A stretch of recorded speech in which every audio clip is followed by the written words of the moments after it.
أعوذ بالله من الشيطان الرجيم بسم الله الرحمن الرحيم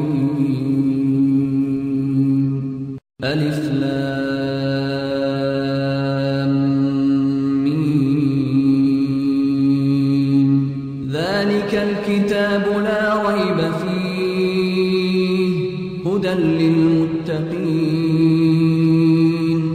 الذين يؤمنون بالغيب ويقيمون الصلاة ومما رزقناهم ينفقون والذين يؤمنون بما أنزل إليك وما السلام عليكم ورحمة الله وبركاته. அன்புள்ளம் கொண்ட சகோதர சகோதரிகளே, நமது தாவா சென்டரின் பணிகளுக்கான தங்களுடைய சக்காத், சதக்கா மற்றும் நன்கொடைகளை தாராளமாக அனுப்பி தருமாறு அன்போடு கேட்டுக்கொள்கிறோம். வங்கி மூலம் பணம் அனுப்புவர் கோல்டன் எஜுகேஷனல் ட்ரஸ்ட் என்ற பெயருக்கு மட்டும் டிடி எடுத்து அனுப்பவும். அனுப்ப வேண்டிய முகவரி centre for social harmony, Dawa centre number 228 Aliya street, Kayalpattinam, pincode number 628201, Thoothukudi district, Tamil Nadu, India. Phone number 04639283844, 984211776009. Email ceskpm@yahoo.com, web www.ceskh.in. கிட்டத்தட்ட அந்த சாமியை பார்க்கறதுக்கு கிட்டத்தட்ட 4 மணி நேரம் பக்கம் ஆணுச்சு. அப்படி ஆகிக்கிட்டு இருக்கும்போது அப்படியே போய்கிட்டே இருந்தேன். அந்த ஸ்டெப்பாக அந்த வளைவில் வந்துட்டு போய்கிட்டு இருக்க அந்த ஒரு டைமிங்கில் வந்து பார்த்தோன்னு சொன்னால் எனக்கு சில ஒரு இது தோணுச்சு. இப்போ அந்த கோயில் பக்கம் போனோன்னு சொன்னால், இப்போ சில கோயில் வந்துட்டு பார்த்தோன்னு சொன்னால் நிறையா சாமிகள் இருக்கும். அந்த சாமிகள்லாம் இல்லாமல் இந்த வழிபாட்டில் வந்து பார்த்தோன்னு சொன்னால் இந்த கோயில் சார்ந்த இதில் வந்து பார்த்தோன்னா ரொம்பவே கம்மி, இன்க்ளூடிங் அங்கே இருக்கிற மெம்பர்ஸ் சார்ந்ததாக மட்டும்தான் இருந்துச்சு. நான் அந்த இடத்துல ஒரே ஒரு கணம் சிந்திச்சுட்டு என்ன இந்த இடத்துல வந்துட்டு அந்த ஒரு இதை மெம்பர் மட்டும் குறிப்பிட்டு இருக்குது, மித்தபடியான கடவுள்கள்லாம் இல்லவே இல்லை. மித்தபடியான அந்த முருகன், விநாயகர், பார்வதி, சிவன் அந்த மாதிரியான சில இதெல்லாம் இருக்கும். ஆனால் நான் அந்த கோயிலுக்கு போகும்போது அது மாதிரியான இது வந்துட்டு எதுவுமே இல்லை. அப்போதைக்கு வந்து நான் சிந்திச்சேன், இப்போ நம்ம வந்து இவ்வளோ தூரம் நம்ம வெளியே வந்துட்டு பார்த்துருக்கோம், இவ்வளோ கடவுள், இவ்வளோ ஒரு செய்முறைகள் எல்லாமே நிறையா பார்த்துருக்கோம். ஆனால் நம்ம இங்கே வந்து பார்க்குறோம், நம்மளை ஏதோ ஒரு தனிப்பட்ட முறையில் பிரித்து வச்ச மாதிரியான ஒரு ஃபீல் நான் அந்த இடத்துல நான் உணர்ந்துக்கிட்டு இருக்கும் பட்சத்தில் அந்த இடத்துல வந்துட்டு எனக்கு ஃபுல்ஃபில் ஆகலை. நம்ம இவ்வளோ தூரம் வந்துட்டு நம்ம ஒரு மன நிறைவாக வந்து நம்ம அந்த சாமியை கடவுளை பார்க்க முடியல. 4 மணி நேரம் பக்கம் லைனில் நின்று பசியோட, தாகத்தோட, ரொம்ப டயர்டோட அந்த சாமிக்கிட்ட போயிட்டு என்ன முழுமையான ஒரு திருப்தி வந்து நான் அடைய செய்யலை. அது ஒரு பக்கம் இருந்தாலும் எனக்கு வந்துட்டு பக்கத்தில் வந்துட்டு ஒரு முஸ்லீம் சகோதரர் இருந்தார். சில விஷயம் வந்துட்டு என்கிட்ட எடுத்து சொல்லிக்கிட்டே இருப்பார். அப்போதைக்கு வந்து பார்த்தோன்னு சொன்னால் நான் வந்துட்டு வேலைக்கு போய்கிட்டு இருந்தேன். நான் வந்துட்டு இன்ஜினியரிங் படிச்சுட்டு சூப்பர்வைசராக வேலைக்கு போய்கிட்டு இருந்தேன். அப்போதைக்கு வந்து பார்த்தோன்னு சொன்னால் எனக்கு வந்துட்டு மாதம் 15,000 ரூபா சம்பளம் தருவாங்க. படி காசும் கொஞ்சம் இடையில 2,000 ரூபா 1,000 ரூபாவும் கொடுப்பாங்க. வாரம் வீக்லி 1 டைம் கொடுப்பாங்க. இப்போ மாதத்துக்கு 4 டைம் கொடுப்பாங்க. 4 வீக்குமே கொடுத்துருவாங்க. 1,000 ரூபாயிலேருந்து 2,000 வரைக்கும். எந்த அளவுக்கு எங்களோட ப்ராஜெக்ட் முன்னேறி இருக்கோ அந்த அளவுக்கு தகுந்த மாதிரியான படி காசு தருவாங்க. அந்த காசை வந்து நான் வந்து அந்த டைமில் வந்து பார்த்தோன்னு சொன்னால் காலேஜ் ஃப்ரெண்ட்ஸுங்க தான் எல்லாமே. அந்த இடத்துல வந்துட்டு நிர்வாகத்தில் வேலை செய்கிற கிட்டத்தட்ட ஒரு 6-7 சூப்பர்வைசர் வந்து இருந்தோம். அந்த 7 சூப்பர்வைசருமே வந்து ஒரே காலேஜில் ஒரே 3 வருஷம் படித்த அதே ஸ்டூடெண்ட்டு தான் இருந்தோம். அப்போ அந்த வீக்லி கிடைக்கிற அந்த படிகாசை வந்து என்ன பண்ணணும்னு சொன்னால் நாங்கள் வந்துட்டு அதை மாதம் சம்பளம் தனியாக கிடைக்கிது, இப்போ படிகாசுன்றது தனியாக கிடைக்கிது, இது வீட்டுக்கு தெரிய வராது. ஸோ அந்த காசில் வந்து தனிப்பட்ட முறையில் நம்ம செலவு பண்ணலாம் அப்படின்னு சொல்லிட்டு என் ஃப்ரெண்டுங்க கூடலாம் சேர்ந்துட்டு ட்ரிங்க்ஸு சாப்பிடுவோம். வீக்லி 1 டைம் கண்டிப்பாக வந்துட்டு ட்ரிங்க்ஸு சாப்பிடுவோம். ட்ரிங்க்ஸு சாப்பிட்டுக்கிட்டே இருந்துக்கிட்டு இருந்தேன். அப்படியே வந்துட்டு ஒரு சில தேடுதல் இருந்துச்சு. அப்போ அந்த ஃபஸ்ட்டு யோசித்தேன், நம்ம வந்து இவ்வளோ தூரம் நம்ம கடவுள்னு நம்பி போகிறோம், அந்த இடத்துல மன நிறைவாக என்னால் எந்த ஒரு இதுவுமே செயல்பாடுமே செய்ய முடியல. அதுக்கு முன்னாடி நம்ம அந்த சிலைக்கு முன்னாடி போய் நின்னாலும் அந்த ஒரு குறிப்பிட்ட டைம்குள்ளே நம்மளை வச்சு இழுத்து விட்ருவாங்க, வெளியே வந்து இழுத்து விட்ருவாங்க. அந்த இடத்துல வந்து என்னோட உணர்வுக்கு தகுந்த மாதிரியான எண்ணத்தை வந்து அந்த இடத்துல நின்று கேட்க முடியாத சந்தர்ப்பத்தில் இருந்துச்சு. அப்படி இருக்க பட்சத்தில் அந்த டைமில் ட்ரிங்க்ஸு சாப்பிட்டுக்கிட்டு இருக்கும்போது கூட யோசித்தேன், நம்ம வந்து கடவுள்னு நம்ம வந்து யோசிச்சுக்கிட்டு நம்ம இது லைனில் இருந்துகிட்டு இருக்கோம். ஆனால் வந்து இந்தளவு நம்ம தேவையில்லாத அநாகரிகமான செயலாம் செஞ்சுட்டு இருந்தோம்னா அது வந்து நமக்கு வந்துட்டு லைஃப்பில் வந்துட்டு ஒரு சைடு பாதிப்பை ஏற்படுத்தும், இன்னொன்று கடவுள் நம்பிக்கை இல்லாமல் போயிடும், நம்ம வந்து ரொம்ப கெட்டு போயிடும் அப்படின்ற ஒரு எண்ணம் தோணுச்சு. அப்போதைக்கு என் பக்கத்து வீட்டில் வந்துட்டு எங்கள் வீடு வாடகைக்கு ஒத்திக்கி விட்டுருந்தோம். ஒரு பாதியில் வந்துட்டு அந்த முஸ்லீம் பாய் இருந்தாங்க, ஒரு பாதியில் நாங்கள் இருந்தோம். அந்த முஸ்லீம் பாய்கிட்ட வந்துட்டு எங்கள்கிட்ட தொடர்பு இருந்துச்சு. கிட்டத்தட்ட ஒரு 3 வருஷம் ஒத்திக்கி விட்டுருந்தோம். அந்த 3 வருஷம் ஒத்திக்கி விட்டதில் 3 வருஷமே அவர் வந்துட்டு என்கிட்ட தொடர்புள்ள ஆளாக தான் இருந்தார். அதுக்கு முன்னாடி நான் அவர்கிட்ட வந்து அதிகமாக பேசுனது கிடையாது, பார்த்தது கிடையாது, எதுவுமே கிடையாது. அப்போ அந்த ஃபீல்டில் இருந்துட்டு நான் ட்ரிங்க்ஸு சாப்பிட்டுட்டு இருக்கேன். அந்த டைமில் வந்துட்டு யோசித்து அப்போதைக்கு வந்துட்டு பார்த்தோன்னா இவர் வந்துட்டு சில விஷயங்கள் வந்துட்டு சொல்ல ஆரம்பித்தார். நானும் சில விஷயம் யோசித்தேன். நானும் திருத்திக்கணும், இவர் சொல்லக்கூடிய விஷயத்தை பார்த்துட்டு நானும் திருத்திக்கணும் அப்படின்ற ஒரு எண்ணத்தில் அந்த பைசா கொடுத்தாங்க, வாரம் கொடுக்குற பைசா வந்து நான் என்ன பண்ணேன்னா அந்த பாய்கிட்ட வந்து நான் கொடுத்து வச்சுருந்தேன். இப்போ வாரம் 2000 ரூபா 1000 ரூபான்ட்டு கொடுப்பாங்க. இது இல்லாமல் சம்பள காசும் கொடுப்பாங்க. இந்த சம்பள காசுலன்னு பார்த்து ஒரு 2000 1000 அதே மாதிரி வீக்லி கொடுக்குற படி காசில் 500 1000 இப்படி வந்து ஒரு குறிப்பிட்டு ஒரு அமௌண்ட் வரைக்கும் கொடுத்து வச்சுருந்தேன். கிட்டத்தட்ட எத்தனை மாதம் கொடுத்து வச்சுருந்தேன்னா ஒரு 7-8 மாதம் தான் கொடுத்து வச்சுருந்தேன். எவ்வளோ அமௌண்ட்டுன்னு சொன்னால் ஒரு 17 இல்லை 18,000 பக்கம் சேர்ந்துருந்துச்சு. அதெல்லாம் அந்த வித்தவுட் செலவெல்லாம் போக மீதி வந்துட்டு 17,000 18,000 பக்கம் சேர்ந்துருந்துச்சு. அந்த அமௌண்ட்டை வந்து அவர் வந்து என்ன பண்ணார் அப்படின்னு சொன்னால் அப்படியே ஒரு பொட்டணத்தில் மடித்து அப்படியே வச்சுருந்தார். நான் வந்துட்டு அந்த 500 எனக்கு கொடுக்குற காசு வந்து எப்படி கொடுப்பாங்கன்னு சொன்னால் 1000 ரூபா நோட்டு 500 ரூபா நோட்டு தான் கொடுப்பாங்க. இப்போ இந்த வயசில் நான் வந்துட்டு இந்த நோட்டில் சிக்னேச்சர் பண்ணுறது எனக்கு ரொம்பவே பிடித்தமான ஒரு விஷயம். அதனால் அவங்க நோட்டு என்கிட்ட கொடுக்கும்போது கரன்சி நோட்டாக கொடுப்பாங்க. அந்த நோட்டில் வந்து என்னோட சிக்னல் கேஜி அப்படின்னு போட்டு வச்சுக்குவேன். பல பேர் கோபின்றதுனால K.G அப்படின்னு போட்டு வச்சுக்குவேன். அந்த நோட்டை வந்துட்டு நான் 500 ரூபா நோட்டு 1000 ரூபா நோட்டுன்றப்ப அதில் குறிக்கிறது எனக்கு கொஞ்சம் சந்தோஷமாக இருக்கும். நான் குறித்து அந்த அண்ணன்ட்ட கொடுத்து வச்சுருவேன். அப்புறமேட்டுக்கு நான் இடையில வந்து செல் எடுக்கணும் அப்படின்ற ஒரு தேவை எனக்கு ஏற்பட்டுச்சு. அந்த தேவை ஏற்படும் போது எனக்கு இது மாதிரி உங்கள்கிட்ட நான் பணம் கொடுத்து வச்சுருக்கேனே, அந்த பணத்துலேருந்து எனக்கு கொஞ்சம் தாங்க அப்படின்னு சொல்லி கேட்டேன். அவர் வந்துட்டு நீ அப்படியே கோபி, நான் ஒரே நிமிஷம் நீ கொடுத்த காசு அப்படியே தான் இருக்குது, நான் கொண்டு வந்து உன்கிட்ட தரேன், நீ எவ்வளோ வேணாலும் எடுத்துக்கிட்டு மீதி காசை என்கிட்ட கொடு அப்படின்னு சொல்லி சொன்னார். நான் வந்து உடனே சரிங்கண்ணே எடுத்துருவாங்கண்ணே அப்படின்னு சொல்லி சொன்னேன். அவர் வந்துட்டு நாங்கள் இத்தனை நாளாக கொடுத்த காசு ஒரு நோட்டு கூட மாறாமல் அதே நோட்டை அதே பேக் பண்ணி அப்படியே மடித்து வச்சுருக்காங்க. அன்றைக்கி டேட்டுக்கு போட்டு 1000 ரூபா 500 ரூபா அப்படியே ஒரு பேப்பரில் வர வச்சுருக்காரு. நான் கொடுத்த பணத்தையும் தனித்தனியாக அதே பேப்பரில் வச்சு ரவுண்ட் பண்ணி ஒரு ரப்பர் பேண்டு போட்டு வச்சுட்டாரு.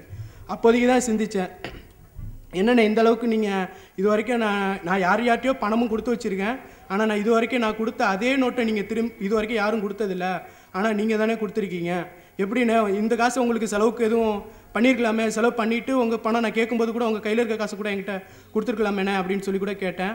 அவர் சொன்னார், மார்க்கத்தில் வந்து இது வந்து தடை செய்யப்பட்டது, எந்த ஒரு பொருளும் அவரோட உரிமை இல்லாமல் அந்த பணத்தை எடுத்து நம்ம செலவு பண்ணக்கூடாது, அவரோட உரிமத்தோடு தான் செலவு பண்ணணும், அதனால் நான் அந்த பணத்தை நான் அப்படியே வச்சுக்கிட்டேன் அப்படின்னு சொல்லி சொன்னார். நான் அந்த இடத்துலேயே சிந்தித்தேன், இந்த அளவுக்கு வந்து மார்க்கத்தில் வந்து ஒருத்தர் இவ்வளோ தூரத்துக்கு இருக்கார் அப்படின்னு சொன்னால் எந்த அளவுக்கு மார்க்கம் சொல்லுது, எந்த அளவுக்கு அவர் அந்த ஈடுபாட்டோடு இருக்கிறாரு அப்படின்ற சில விஷயம் வந்து நான் ஆழ்ந்து சிந்திச்சு மாஷாலா நான் இங்கே வந்தேன். காயல்பட்டினம் வந்து கிட்டத்தட்ட 10 மாதம் ஆச்சு. நான் இஸ்லாமை ஏற்று 10 மாதம் ஆச்சு. இங்கே வந்து 4 மாதம் கோர்ஸ் முடிச்சுட்டு அல்லாஹ் தாலா என்னுடைய வேண்டுதலுக்கு பிரார்த்தனைக்கு தகுந்த மாதிரி இங்கே தாவா சென்டரில் வந்து ஒரு வார்டனாக இருக்கிறதுக்கு உனக்கு பணியமர்த்தியிருக்கேன். அல்லாவுக்கு இந்த இடத்துல நான் என் இறைவன் அல்லாவிற்கு நன்றி சொல்ல நான் கடமைப்பட்டிருக்கிறேன். அப்புறம் இது இல்லாமல் நிறைய விஷயம் இருக்குது. நான் வந்து இஸ்லாத்தை ஏற்றுக்கிறதுக்கு முன்னாடி வந்து பார்த்தோன்னு சொன்னால் இஸ்லாமுக்கு மேலே எனக்கு ஒரு ஈர்ப்பு இருந்துக்கிட்டே தான் இருந்துச்சு. நான் ஸ்கூல் படிக்கும்போது பையனும் முஸ்லீமாக இருந்தான், அதே மாதிரி காலேஜ் படிக்கும்போதும் முஸ்லீம் பையன் என் கூட இருந்தான். ஆனால் எந்த அளவுக்கு என்கிட்ட வந்து மார்க்கத்தை வந்து எடுத்து சொல்ல யாருமே வந்து செய்யலை. ஒருவேளை நான் வந்து ஸ்கூல் படிக்கும்போதே எனக்கு இது மாதிரியான ஒரு இதை எடுத்து சொல்லியிருந்தாங்க அப்படின்னு சொன்னால் இன்ஷால்லா நானும் ஏற்றிருந்திருப்பேன். ஆனால் அந்த ஒரு வாய்ப்பு கிடைக்காம போச்சு. அப்போ அந்த மாதிரியான ஃப்ரெண்டுங்கள்லாம் வந்து பார்த்தோன்னு சொன்னால் எந்த அளவுக்கு இருக்காங்கன்னு சொன்னால் இன்னமும் கூட என் ஃப்ரெண்டுங்க வந்து ஒரு 4 பேர் பக்கம் முஸ்லீம்களாக தான் இருக்காங்க. அந்த 4 பேரில் வந்து ஒருத்தர் மட்டும் ஸ்கூல் ஸ்டூடெண்ட்டு, ஸ்கூல்லேருந்து காலேஜ் வரைக்கும் அப்படியே ஒன்றாவே பிக்கப் பண்ணிக்கிட்டு வந்தோம். அந்த பானவனும் நானும் வந்து பார்த்தோன்னு சொன்னால் எல்லாமே அறாத்தான வேலை எல்லாமே செய்வோம். ஸ்கூலில் டீச்சர்ஸ்கிட்ட இது பண்ணுறது, லைனில் உட்காந்துட்டு பண்ணுறது, ஒரு டீச்சர்ஸுக்கு ஒரு ஸ்டாஃபுக்கு எந்த அளவுக்கு இடையூறு கொடுக்க முடியுமோ அதே முஸ்லீம் பையனும் நானுமே இடையூறாகவே இருந்தோம். ஆனால் இப்போ இடையில வந்து 1 இயர் பேக், அதாவது நான் இங்கே வர்றதுக்கு முன்னாடி வந்து அவர் வந்து கேரளா கொச்சின் அது மாதிரி அந்த ஏரியாவில் வந்து ஒர்க்குக்கு போயிட்டாங்க. அந்த ஒர்க்கில் அவர் போய்கிட்டு இருந்தார். இடையில நாங்கள் 2 பேருமே மீட் பண்ணுறதுக்கான ஒரு சந்தர்ப்பம் கிடைச்சது. அவனை பார்த்தேன், நானும் என் ஃப்ரெண்டை பார்த்தேன். என்னை பார்த்து எனக்கு பெரிய வியப்பாக இருந்துச்சு. ஏன்னா நாங்கள் 2 பேருமே ஒன்றா சிகரெட் அடிச்சுட்டு ஒன்றா ட்ரிங்க்ஸு சாப்பிட்டுக்கிட்டு ஒன்றா ஸ்டாஃபுங்களெல்லாம் இது பண்ணிக்கிட்டு எல்லாமே பண்ணிக்கிட்டு இருந்தோம். ஆனால் அவன் வந்து பார்த்தோன்னு சொன்னால் என்னோட கொஞ்சம் ஹைட்டாகவும் குண்டாகவும் இருப்பான். அவன் வந்து தாடி வச்சுக்கிட்டு குல்லா போட்டுக்கிட்டு பேண்ட்டு நல்லா மடித்து வச்சுக்கிட்டு அது பார்க்குறதுக்கு அற்புதமான ஆளாக எனக்கு அப்போதைக்கு தெரிஞ்சான். அப்போதைக்கு வந்து நான் அவன்கிட்ட கேட்டேன், ஏன்டா நீ இந்த அளவுக்கு இருக்கேன், நீயும் நானும் எப்படியெல்லாம் இருந்தோம், ஏன்டா இந்த அளவுக்கு இருக்கிறியா, என்னால் நம்பவே முடியலடா, நீ ஏடா அப்படி இருக்கிறது அப்படின்னு சொல்லிட்டு அவன் கேட்குறான். அவன் மாறிட்டான். ஆனால் என்னால் அந்த நேரத்தில் மாற முடியாமல் சில எண்ணத்தினாலே மட்டுமே தான் வாழ்ந்துக்கிட்டு இருந்தேன். அவன் வந்து சில வந்துட்டு களிமா சொல்கிற அளவுக்கு வந்துட்டு அவன் தான் சொன்னான், இந்த இடத்துல நான் அவனுக்கும் நான் துவா செய்ய கடமைப்பட்டிருக்கேன். இது வரைக்கும் தாவா சென்டருக்காக பணம் அளித்த அத்தனை பேத்துக்காகவும் நான் துவா செஞ்சுக்கிறேன். இந்த நேரத்தில் துவா செய்யணும்னு நான் கடமைப்பட்டிருக்கேன். அஸ்ஸலாமு அலைக்கும் வரஹ்மத்துல்லாஹி வபரகாத்துஹு.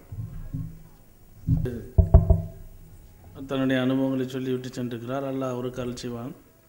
அவர் சொன்னார், உதவி செய்தவர்கள் தாவா சென்டருக்கு எங்கள் உள்ள மக்கள், அதாவது காயல்பட்டினம் மட்டுமல்ல, காயல்பட்டினம் அல்லாத வெளியூர் மக்களால் அவர்கள் தரக்கூடிய ₹1 ஏன்னா சில சகோதரர்கள் க்ளீன் பண்ணக்கூடிய சகோதரர்கள் கூட ஸ்வீப்பர் என்று சொல்லுவாங்கள்ல, அவங்க கூட தங்களுடைய பங்களிப்பை இதுக்காக செலுத்துகிறாங்க. காரணம் இது ஒரு நல்ல காரியத்துக்காக போகுதுண்டு. இந்த பில்டிங்கு கூட கிட்டத்தட்ட ஒரு 10 வருடங்களாக என்ன செஞ்சுக்கிட்டு இருக்காங்க, கட்டிக்கிட்டே இருக்கும். கட்டி முடிஞ்ச பாடு இல்லை. இது வேறு மதத்தை சார்ந்தவர்களாக இருந்தாங்கன்னா எவ்வளோ வேகமாக கட்டி முடிச்சிருப்பாங்கங்கிறத பார்த்துக்குங்க. அப்போ அல்லாஹ் நமக்கு தரக்கூடிய செங்கல், 100 செங்கல், 1 மூட்டை சிமெண்ட்டு, ஒரு டைல்ஸு தாரேன், ஒரு டாய்லெட்டுக்கு உண்டான இந்த பேசன் தாரேன், இப்படி தான் ஒவ்வொன்றா சேர்ந்து தான் அல்லாஹ்வுடைய கிருபையினால இன்றைக்கி நம்ம அதை கட்டிக்கிட்டு இருக்கோம். ஏதோ பெரிய கோடிக்கணக்கான ரூபாய் நமக்கு சேரலை. வந்ததுன்னா ஒரே வருஷத்தில் என்ன செஞ்சுருக்கணும், முடிச்சிருக்கணும். அப்போ நம்முடைய இந்த ஒவ்வொருத்தருடைய உழைப்புகளும் இந்த தாவாசனுடைய ஒவ்வொரு செங்கலிலும் இருக்குது. அதை தான் அந்த தம்பி என்ன கூட இருந்து பார்க்குறாரு. உணவு தர்றது, பருப்பை தராங்க, சோறை தராங்க, அரிசி மட்டனை கொடுத்துட்டு போகிறாங்க, அதை வெட்டிக்காங்க, கிடாவை வெட்டிக்கங்கிறாங்க.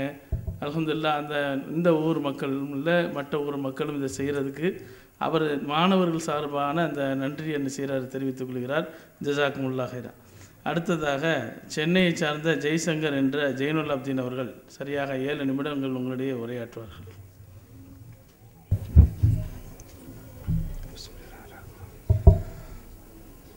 அஸ்ஸலாமு அலைக்கும் வரஹ்மத்துல்லாஹி வபரகாத்துஹு.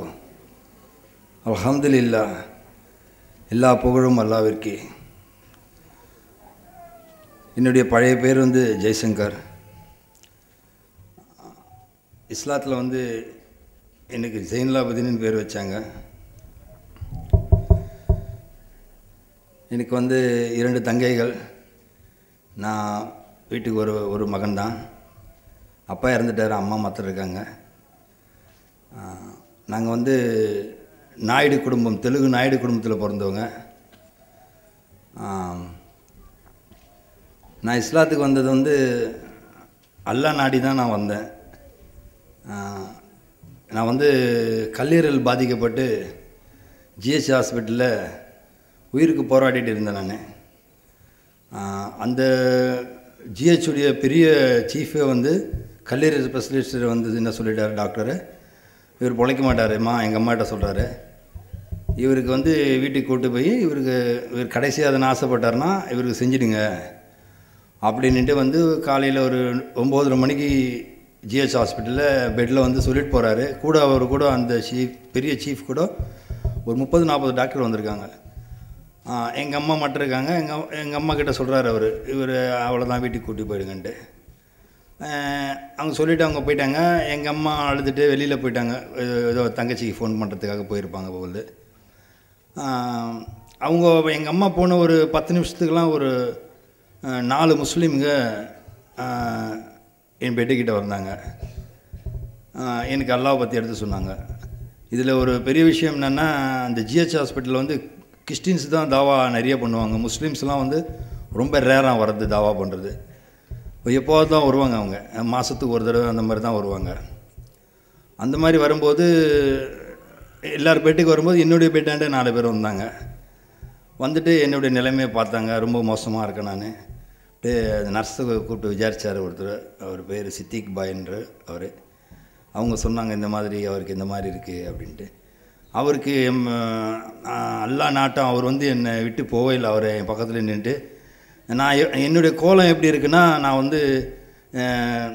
தான் என் நெத்தியில் பட்டை, குங்குமம், இந்த செந்தூரம், அந்த ஆஞ்சநேயர்து, கையில் கயிறு, கழுத்தில் கயிறு, ஒரே பல கடவுள்கள் என் உடம்பில்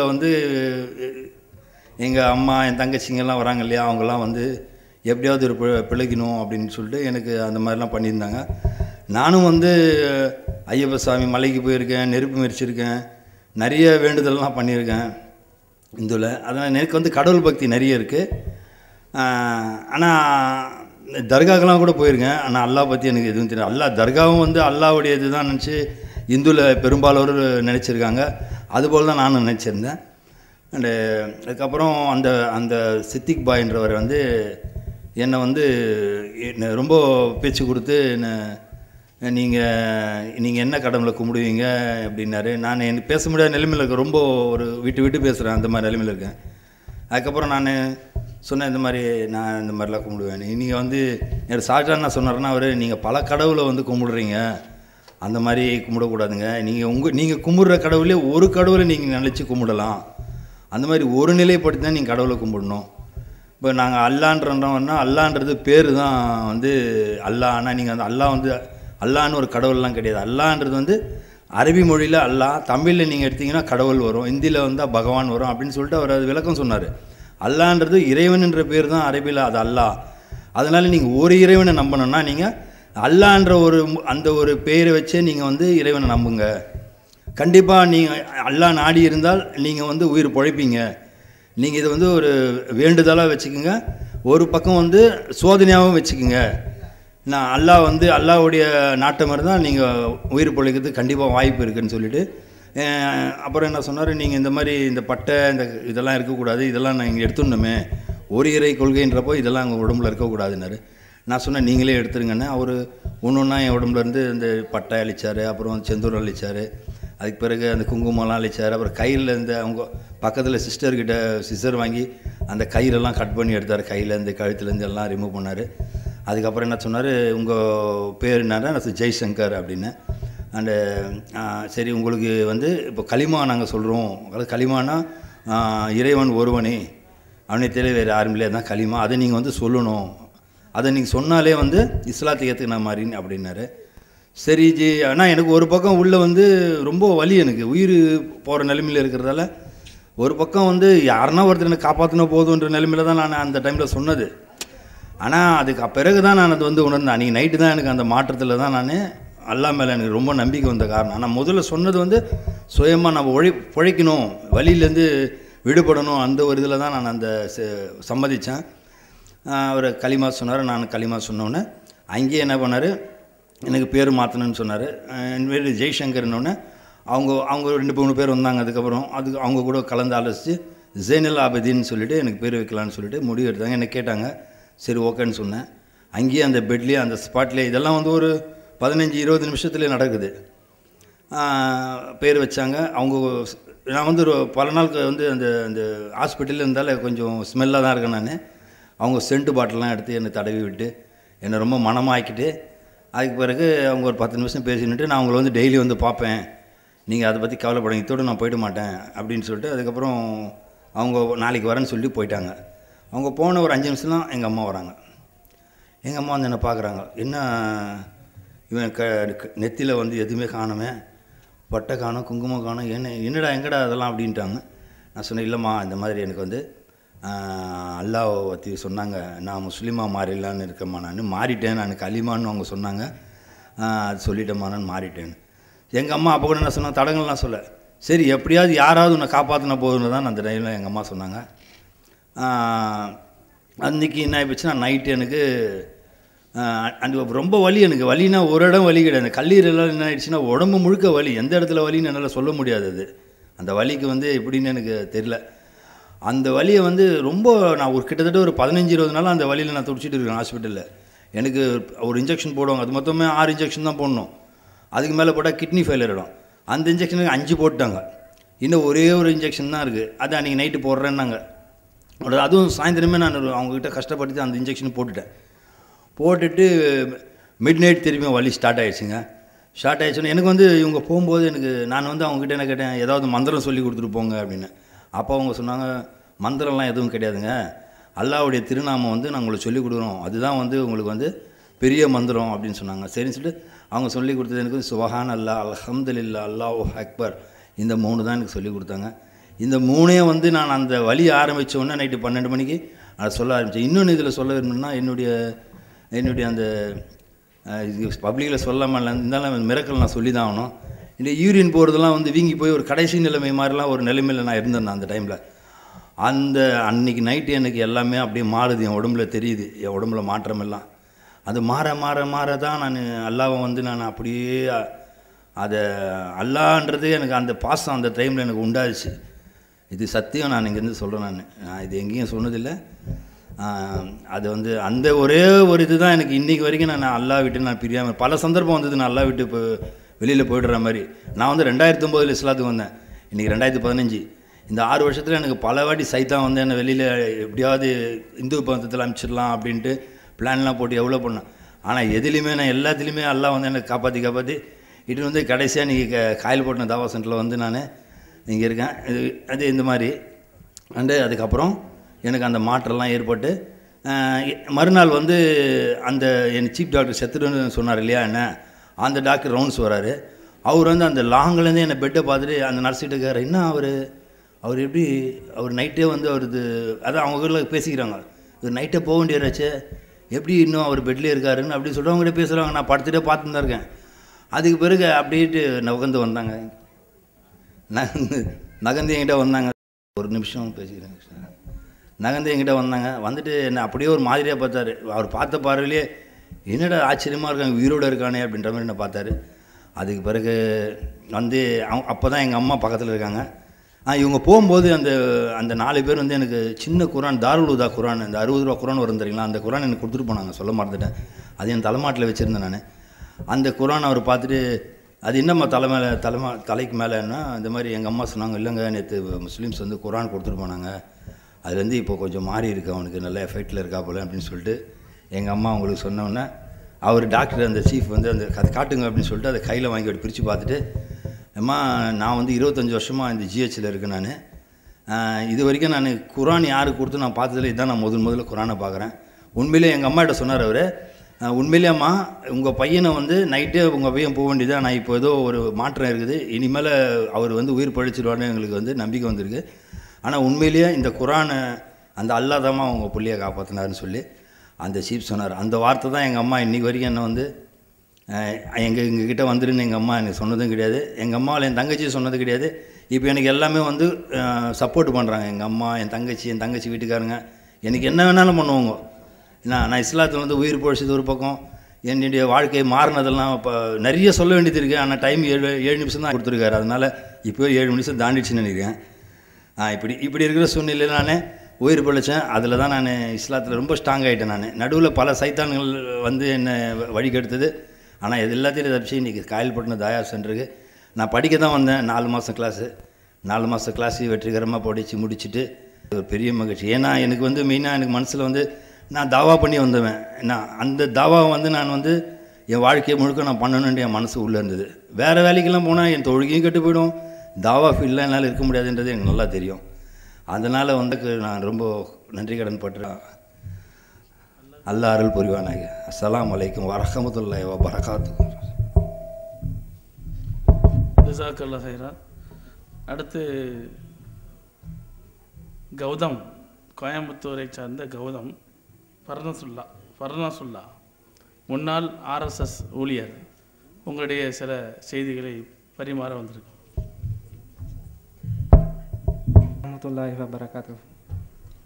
அல்ஹம்துலில்லாஹி ரப்பில் ஆலமீன்.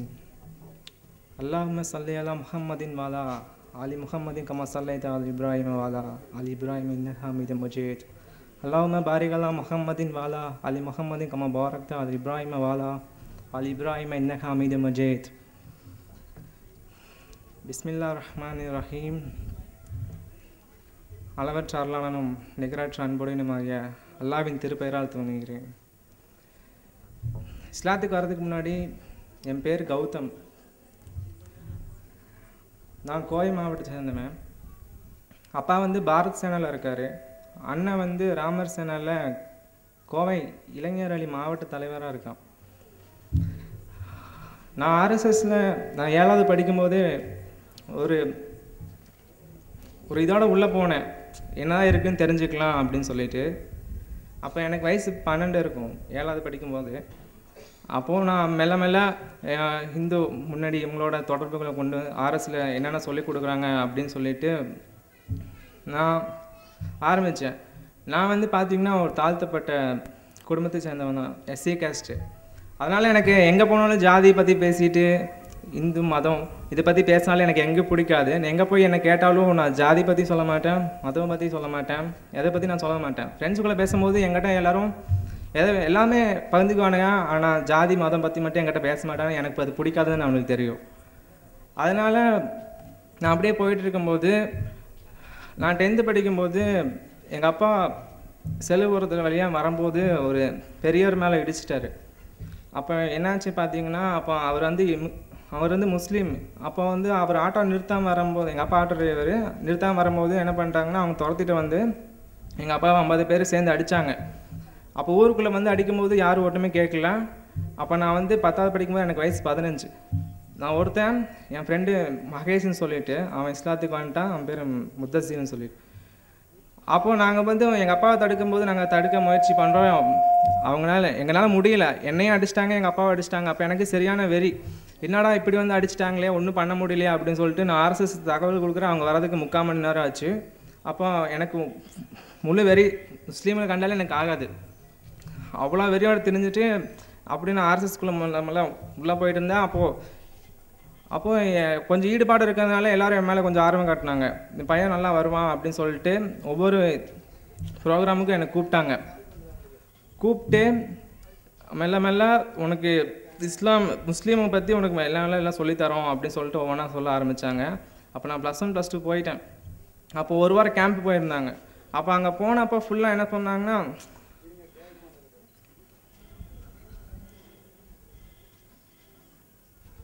ஹலோ, அப்போ நான் போகும்போது என்ன ஒவ்வொன்றா சொல்கிறாங்க, முஸ்லீம்ஸ்னால் இப்படி தான் பார்த்துக்கோ, அவங்க என்ன பண்ணுறாங்க அப்படின்னு. என்னென்னா அவங்க வந்து எதை சொல்லி கொடுக்குறாங்கன்னா, ஒரு மதவெறி தோன்றுறாங்க மனசுக்குள்ளேயே. அப்போ என்னாச்சு, எனக்கு அது பிடிக்கவே இல்லை. நான் யோசித்தேன், என்னடா எப்போ பார்த்தாலும் முஸ்லீம்கிட்ட இருக்காங்களே, அவங்க அப்படி என்ன தான் பண்ணுறாங்க அப்படின்னு சொல்லிட்டு பார்க்கும்போது என் ஃப்ரெண்டு முத்தசீன்னு சொல்லிட்டு +1 படிக்கும்போது இஸ்லாத்தை தழுவிட்டான். அப்போ பசங்க இருந்துட்டு அவங்க கூட நீ சேரக்கூடாது அப்படின்னு சொல்கிறாங்க. ஏன் சேரக்கூடாது அப்படின்னா, அவன் நீ ஹிந்து தானே, இந்து முன்னில் இருக்கான், அவனும் RSSல இருந்தான், மாறிட்டான், அவங்க கூட நீ பேசாத அப்படின்னு சொல்லிட்டாங்க. நானும் பேசவே இல்லை. பேசப்போ ஏன் பேசக்கூடாதுன்னு சொல்கிறேன் அப்படின்னு போது நான் கேட்டேன், இல்லைடா நான் அதில் அவங்க அண்ணனும் இஸ்லாத்தை தழுவிட்டார், முஜமில்னு சொல்லிட்டார் பாய். அப்போ நான் இருந்துட்டு இந்த மாதிரி எங்கள் அண்ணன் கூப்பிட்றான், நான் என்னன்னு போய் கேட்டேன். அவன் எங்கள் அண்ணன் போனது எனக்கு ரொம்ப வருத்தமாக இருக்குன்னு சொல்லிட்டு அவன் போகிறான். எங்கள் அண்ணன் ஒரு இடத்துக்கு கூப்பிட்றாரு, நான் போய் என்னென்னு கேட்டு வரேன். சரிடா, உன் அண்ணன் கூப்பிட்ற இடத்துக்கு நீ போ, நாளைக்கு உன் அண்ணனை கூப்பிட்டா நம்ம பேசலாம் அப்படின்னு சொல்லிட்டு நாங்கள் அனுப்பி வைக்கிறோம். அவன் போனவன் போயிட்டு வரும்போது களிமா சொல்லிட்டு வந்துட்டான். என்னடாண்ணா நான் இஸ்லாத்தை தழுவிட்டேன்டா அப்படி. என்னடா சொல்கிறேன் அப்படின்னா, சரி இனிமேல் இவங்க கூட அங்கே பேசக்கூடாது, நீ இதோட விட்டுரு, உனக்கு எனக்கு பேச்சுவார்த்தை இல்லை அப்படின்னு சொல்லிட்டாங்க. அப்போது அவங்க கூட நான் 3 வருஷம் பேசவே இல்லை. அப்போது நான் காலேஜ் போயாச்சு. காலேஜ் போயிட்டு வந்ததுக்கப்புறம் அப்போது நானும் இஸ்புல்லான்னு சொல்லிட்டு எனக்கு ஒரு நண்பன் இன்னொரு தோழர் இருக்கான், அவனும் இஸ்லாத்துக்கு வந்தவன் தான். அவன் முன்னாடி பேர் வந்து விக்னேஷ். அப்போது நானும் அவரும் பைக்கில் போயிட்டு இருக்கும்போது என்னடா ஒரு பெண் வந்து ரோட்டில் போயிட்டு இருந்தாங்க, என்னடா இப்படி ட்ரெஸ் பண்ணிட்டு போயிட்டு இருக்காங்க அப்படின்னு கேட்கும்போது அவன் வந்துட்டு சொல்கிறான், ஆமாண்டா இந்த மாதிரி கண்ணாடி போல் உடை அணிவாங்க அப்படின்னு சொல்லிட்டு சொன்னான். என்னடா சொல்கிற நீ அப்படி. ஆமாண்டா பாரு உனக்கே புரியும் அப்படி. இதெல்லாம் எப்போ எங்கே பார்த்து படித்த நீ அப்படிங்க. அவன் இருக்குடா குரானில் இருக்குது அப்படின்னு சொன்னான். குரானா என்னடா அது அப்படின்னு கேட்டு, அதான்டா இஸ்லாமோட வேதம் அப்படின்னு சொன்னேன். சரி அதை பற்றி நான் தெரிஞ்சுக்கிறேன் கொடுறேன் அப்படின்னு சொல்லும்போது அவன் ஸ்ட்ரெயிட்டாக எனக்கு குரானை கொடுக்காம மரணம் முதல் மறுமை வரைன்னு சொல்லிட்டு ஒரு புத்தகத்தை கொடுத்தான். அப்போ நான் அதை படித்து பார்த்தேன். இந்த உலகத்தின் வாழ்க்கை மட்டும் வாழ்க்கை கிடையாது, மரணத்துக்கு அப்புறம் இன்னொரு வாழ்க்கை இருக்குது, அதுதான் மறுமை அப்படின்னு சொல்லி அதை நான் புரிஞ்சுக்கிட்டேன். அப்போது அதுலேருந்து நான் புரிஞ்சுக்கிட்ட விஷயம் என்னென்னா, சொர்க்கத்தை அடைஞ்சிக்கிறது தான் நம்ம மறுமையில் வெற்றி காண முடியும், இந்த வாழ்க்கை நிரந்தரம் கிடையாது. நான் RSSல இருக்கும்போது நான் வாழ்க்கையை தொலைச்சிட்டு தான் நின்றுட்டு இருந்திருக்கேன், குப்பை மாதிரி வாழ்ந்திருக்கேன், அந்த வாழ்க்கையே கிடையாது. அப்போது நான் இஸ்லாமை தெரிஞ்சுக்க மறுபடியும் எனக்கு ஆர்வம் வந்துச்சு. அப்போது நான் இஸ்லாத்தை தலைவன் முத்தசீர் அவங்ககிட்ட நான் போய் கேட்டேன், என்னடா என்னென்ன இருக்குது இஸ்லாமில். அவனும் காயல்பட்டினம் வந்து படிச்சுட்டு வந்தான். அப்போ அவங்ககிட்ட கேட்டப்போ அவனும் சொன்னான், இஸ்லாம்னா இப்படி தான், ஒரு கோட்பாடு, ஏற்றத்தாழ்வெல்லாம் கிடையாது. ஏன்னா நான் தாழ்த்தப்பட்டவங்கிறனால எந்த ஒரு உயர் ஜாதி பார்த்தாலும் ஒரு கீழே மேலேயும் ஒரு தான் பார்ப்பான். அப்போ அது எனக்கு பிடிக்கவே பிடிக்காது. எங்கள் இனத்தார்கள் வந்து உயர்ந்த ஜாதி கிட்ட போய் தண்ணி கேட்டால் தேங்காய் தொட்டியில் தண்ணி கொடுப்பாங்களாம். அந்த மாதிரி நான் அனுபவிச்சு கிடையாது, சொல்லியிருக்காங்க. அதுவும் எனக்கு பிடிச்சதும் கிடையாது. நான் ரொம்ப வெறுத்தேன். என்னடா பிறப்பால் எல்லோரும் முஸ்லீம் தான், ஆனால் அம்மாவும் அப்பாவும் எதில் சார்ந்திருக்காங்களோ அதெல்லாம் நம்ம. அப்போ என் அம்மாவும் முஸ்லீம் தான், அம்மாவும் அப்பாவும் லவ் மேரேஜ், அம்மா முஸ்லீம் தான். அம்மா வழி தவறிட்டாங்க. அது இப்போ எனக்கு கொஞ்சம் வருத்தமாக இருக்குது. அம்மா இன்ஷா அல்லாஹ் கண்டிப்பாக துவா செஞ்சிட்ருக்கேன். இன்ஷா அல்லாஹ் கொஞ்சம் திரும்பிட்டு இருக்காங்க. அவங்களும் கொஞ்சம் தர்கா வாசிக்க தான், அதையும் நான் மாற்றிட்டே இருக்கேன். அப்போது நான் முழுசாக நான் இஸ்லாம் தெரிஞ்சுக்கலாம்னு சொல்லி காயல்பட்டினத்துக்கு எங்கள் நண்பன் அனுப்பிச்சி வச்சான். இங்கே நல்லா படித்தேன், லீடராக பொறுப்பேற்று அமீராக இருந்தேன், நல்லா இஸ்லாம் நல்லா தெரிஞ்சுக்கிட்டேன். எனக்கு அங்கே இந்துவில் இருக்கும்போது எனக்கு எதுவும் சரியாக என்னடா வாழ்க்கை இது, நம்ம எதுக்காக பிறந்தோம், எதுக்காக நம்ம இறைவன் படைச்சான் அப்படின்னு யோசிச்சுட்டு நிறைய விஷயம் பண்ணியிருக்கேன். யோசிச்சுட்டே இருக்கும்போது தான் ஓ அல்லான்னு ஒருத்தர் இருக்கான், இறைவன் ஒருத்தனை வணங்குறக்கு வேண்டி தான் மனிதர்களை படைச்சிருக்கான். அப்போ நான் அரசியல் இருக்கும்போது அவங்க சொன்ன ஒரே ஒரு விஷயம், முஸ்லீம்ஸ் எதிரி தான், எதிரின்ட்டு இருந்தாங்க. அப்போ நான் என் நண்பன் ஒரு பயானுக்கு கூப்பிட்டு போயிருந்தான். இப்போ நான் பயானில் போகும்போது அவங்க மாற்று மத சகோதரர் கூட ஒரு சகோதரனை தான் பார்க்குறாங்களே தவிர அவங்க எதிரியாக பார்க்குறதே கிடையாது. அது எனக்கு ரொம்ப பிடிச்சிருந்தது. அதுவும் இல்லாமல் அது ஓரிரை கோட்பாடு வேறு, அது எனக்கு ரொம்ப பிடிச்சிருந்தது. ஏற்றத்தாழ்வு கிடையாது, தீண்டாமை கிடையாது. அது என்னை ரொம்ப கவர்ந்துச்சு. அப்போது நான் இந்துவாக இருக்கும்போது எனக்கு இறைவன் மேலே கொஞ்சம் ஆர்வம் தான், நல்லா பக்தியாக தான் இருப்பேன். அப்போது மேலும் மேலும் நான் இஸ்லாமை தெரிஞ்சுக்க ஒரே இறைவன் தான், அவனை தவிர வேறு யாரும் இல்லை அப்படிங்கிறத நான் புரிஞ்சு நான் இஸ்லாமை ஏற்றுக்கிட்டு ஈமானோட நான் தாவா சென்ற நல்லபடியாக படித்து முடிச்சிருக்கேன். ஆனால் நான் படித்து முடிச்சுட்டு வீட்டுக்கு போனதுக்கப்புறம் நான் இஸ்லாத்துக்கு வர போகிறேன்னு தெரிஞ்சதுக்கும் எங்கள் உடனே யாருமே என்கிட்ட பேச நிறுத்திட்டாங்க. எங்கள் வீட்டில் எல்லாருமே வீட்டில் அண்ணன் இருந்துட்டு இதோட எல்லாம் முடிஞ்சு, நீ யாரோ நான் யாரோ அப்படின்ற அளவுக்கு வந்தாச்சு. ஆனால் எங்கள் அம்மாவுக்கு ரொம்ப சந்தோஷம் நான் இஸ்லாத்துக்கு வந்தது. எங்கள் அம்மா ரொம்ப சந்தோஷப்பட்டாங்க. ஆனால் அவங்க வழி தவறுனால நான் ரொம்ப கவலைப்பட்டேன்.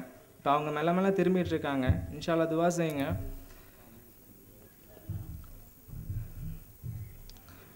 காயில் பண்ணதுக்காக எங்களுக்கு இஸ்லாத்தை தழுவின சகோதரருக்கு மேலும் ரொம்ப உதவியாக இருந்த அனைத்து உள்ளவங்களுக்கும் நல்லாட்டு துவா செய்கிறேன். இன்ஷா அல்லாஹ். அஸ்ஸலாமு அலைக்கும் வரஹ்மத்துல்லாஹி வபரகாத்துஹு. ஜஸாக்கல்லாஹ் ஹைரா. அடுத்து அபூ ஹுரைரா 5 நிமிடம் தான் அவர் பேசுவார், அதனால் அதோட இஷா தொழுகைக்கு சென்றுவோம். முருகன் என்ற அபூ ஹுரைரா மேலப்பாளையத்தை சார்ந்த சகோதரர் 5 நிமிடங்கள் பேசுவார். அதுக்கப்புறம் இஷாவுக்கு பின்னாடி தொழுகை முடிஞ்சதும் இன்ஷா அல்லாஹ் ஒரு சகோதரருடைய பேச்சும் ஒரு குட்டி நாடகம் என்று சொல்லக்கூடிய 1 நிமிடம் நாடகம், உங்களுக்கு ஒரு 4 நாடகம் இருக்குது. அந்த நாடகம் 5-6 நாடகம் இருக்குது. அது முடிஞ்ச உடனே சிறப்பு பேச்சாளர் பேச இருக்கிறாங்க. அஸ்ஸலாமு அலைக்கும் வரஹ்மத்துல்லாஹி வபரகாத்துஹு. பிஸ்மில்லாஹிர் ரஹ்மானிர் ரஹீம். அஊது பில்லாஹி மினஷ் ஷைத்தானிர் ரஜீம். பிஸ்மில்லாஹிர் ரஹ்மானிர் ரஹீம். அல்ஹம்துலில்லாஹி ரப்பில் ஆலமீன். அல்லாஹும்ம ஸல்லி அலா முஹம்மத் வ அலா ஆலி முஹம்மத் கமா ஸல்லைத அலா இப்ராஹீம் வ அலா ஆலி இப்ராஹீம் இன்னக ஹமீதும் மஜீத். அல்லாஹும்ம பாரிக் அலா முஹம்மத் வ அலா ஆலி முஹம்மத் கமா பாரக்த அலா இப்ராஹீம் வ அலா ஆலி இப்ராஹீம் இன்னக ஹமீதும் மஜீத். என்னோடய பழைய பேர் முருகன். இப்போது என்னுடைய பேர் அபூ ஹுரைரா. என்னோடய சொந்த ஊர் திருநெல்வேலி மாவட்டத்தில் தாளையத்து பக்கத்தில் உள்ள பலாமடங்கிற ஒரு கிராமம்தான். நான் சின்ன வயசுலேயே என்னோடய அப்பாவை இழந்துட்டேன். எனக்கு கூட பிறந்தது ஒரு தங்கச்சி, 2 அக்கா.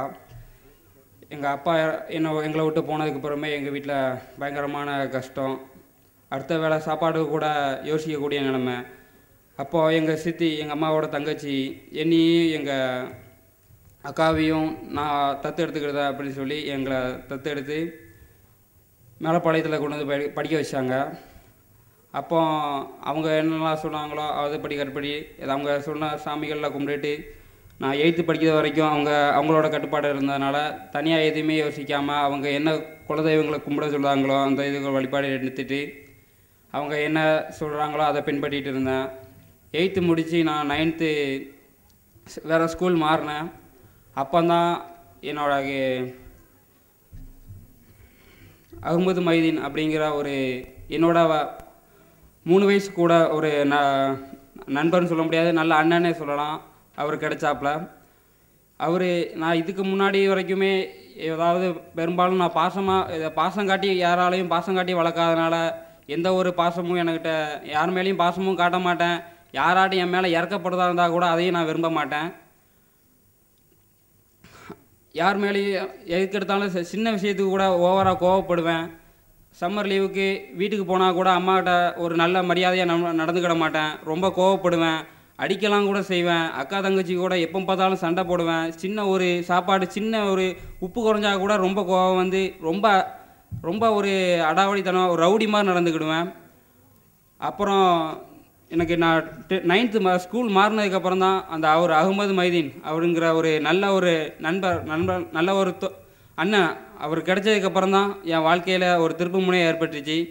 அவர்கிட்டையும் நான் நிறைய விஷயத்தில் கோவப்பட்டு நிறைய நேரத்தில் சண்டை போடுவேன். ஆனால் மித்த எல்லாருமே என் கூட சண்டை போட விலகி போயிடுவாங்க. அவர் ஒரு ஆள் மட்டும் ஒரு 2 நாள் 3 நாள் சண்டை போடுவார். 3ஆவது நாள் என்கிட்ட வந்து அன்பாக பேசுவார். அப்போ கூட அவர்கிட்ட கேட்பேன், எல்லாரும் என்னைய வெறுத்துருந்தாங்க. என் தெருவில் கூட இது வரைக்கும் எனக்கு ஒரு ஃப்ரெண்டு கூட கிடையாது. பெஸ்ட்டு ஃப்ரெண்டுன்னு கிடையாது. சும்மா பழக்கமானவங்களாக இருக்காங்களே தவிர பெஸ்ட்டு ஃப்ரெண்டுன்னு யாருமே கிடையாது.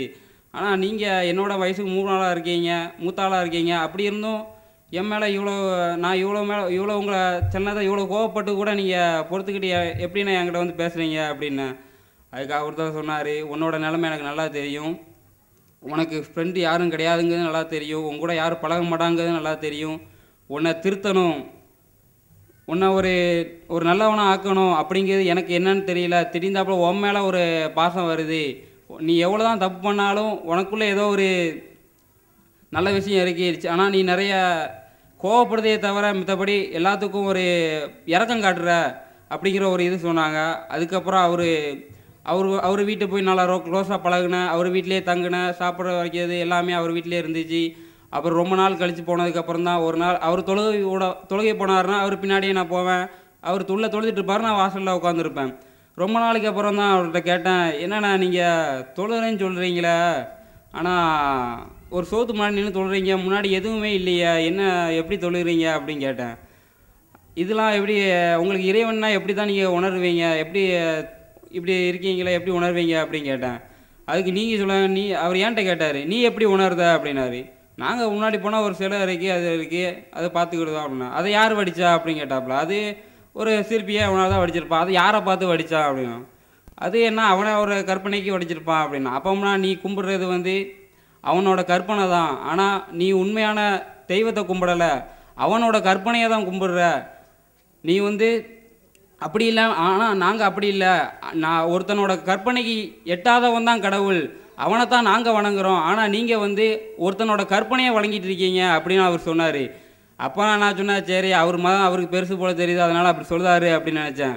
அப்புறம் நான் அதுக்கப்புறம் கொஞ்ச நாள் கழித்து ஜாயிர் நாயக்கோட பயான் கேசட் எனக்கு ஒன்று கொடுத்தாரு, ஒரு கிஃப்டாக கொடுத்தாப்புல. இதை நீ பாரு, அன்னை கேட்ட கேள்விக்கு உனக்கு இதில் கொஞ்சம் பதில் தெரியுதான்னு பாரு, ஏதாவது டிஃப்ரெண்ட் தெரியுதான்னு பாரு அப்படின்னு சொல்லி தந்தாப்புல. அதை பார்த்ததுக்கப்புறம் தான் அவரோட அறிவுபூர்வமான ஒரு பேச்சாற்றலை பார்த்ததுக்கப்புறம் தான் எனக்கே தெரிஞ்சு அப்போம்னா நம்ம இவ்வளோ நாள் தப்பாக வணங்கிக்கிட்டு இருக்கோம் அப்படின்னு. அதில் எனக்கு ரொம்ப பிடிச்சது என்னென்னா, அவர் சொன்ன பயானில் ரிக்வேதத்திலேருந்து ஒரு எடுத்துக்காட்டு சொல்லியிருப்பார். அவரோட அது வந்து 7வது அத்தியாயத்தில், ரிக்வேதத்தில் 7வது அத்தியாயத்தில் 20வது வசனம், எவன் ஒருவன் தன் ஆசையை அடக்க முடியாமல் அவனோட ஆசைக்கு தகுந்த மாதிரி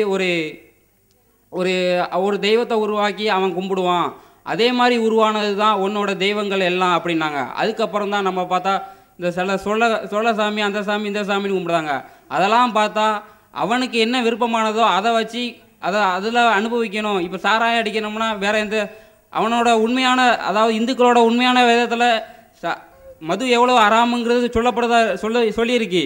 ஆனால் அதெல்லாம் மீறி ஒரு புது தெய்வத்தை உருவாக்கி அவனோட சில இதை தீர்த்து கிடக்காண்டி உருவாக்குனது தான் இதே மாதிரி தெய்வங்கள் அப்படிங்கிறத அதில் நான் புரிஞ்சுக்கிட்டேன். அதுக்கப்புறமும் கூட எனக்கு அதில் உள்ள நம்பிக்கைகள் குறைஞ்சிச்சே தவிர அல்லாஹ் ஒருவன் தான் அப்படிங்கிற நம்பிக்கை வரலை. அதுக்கப்புறம்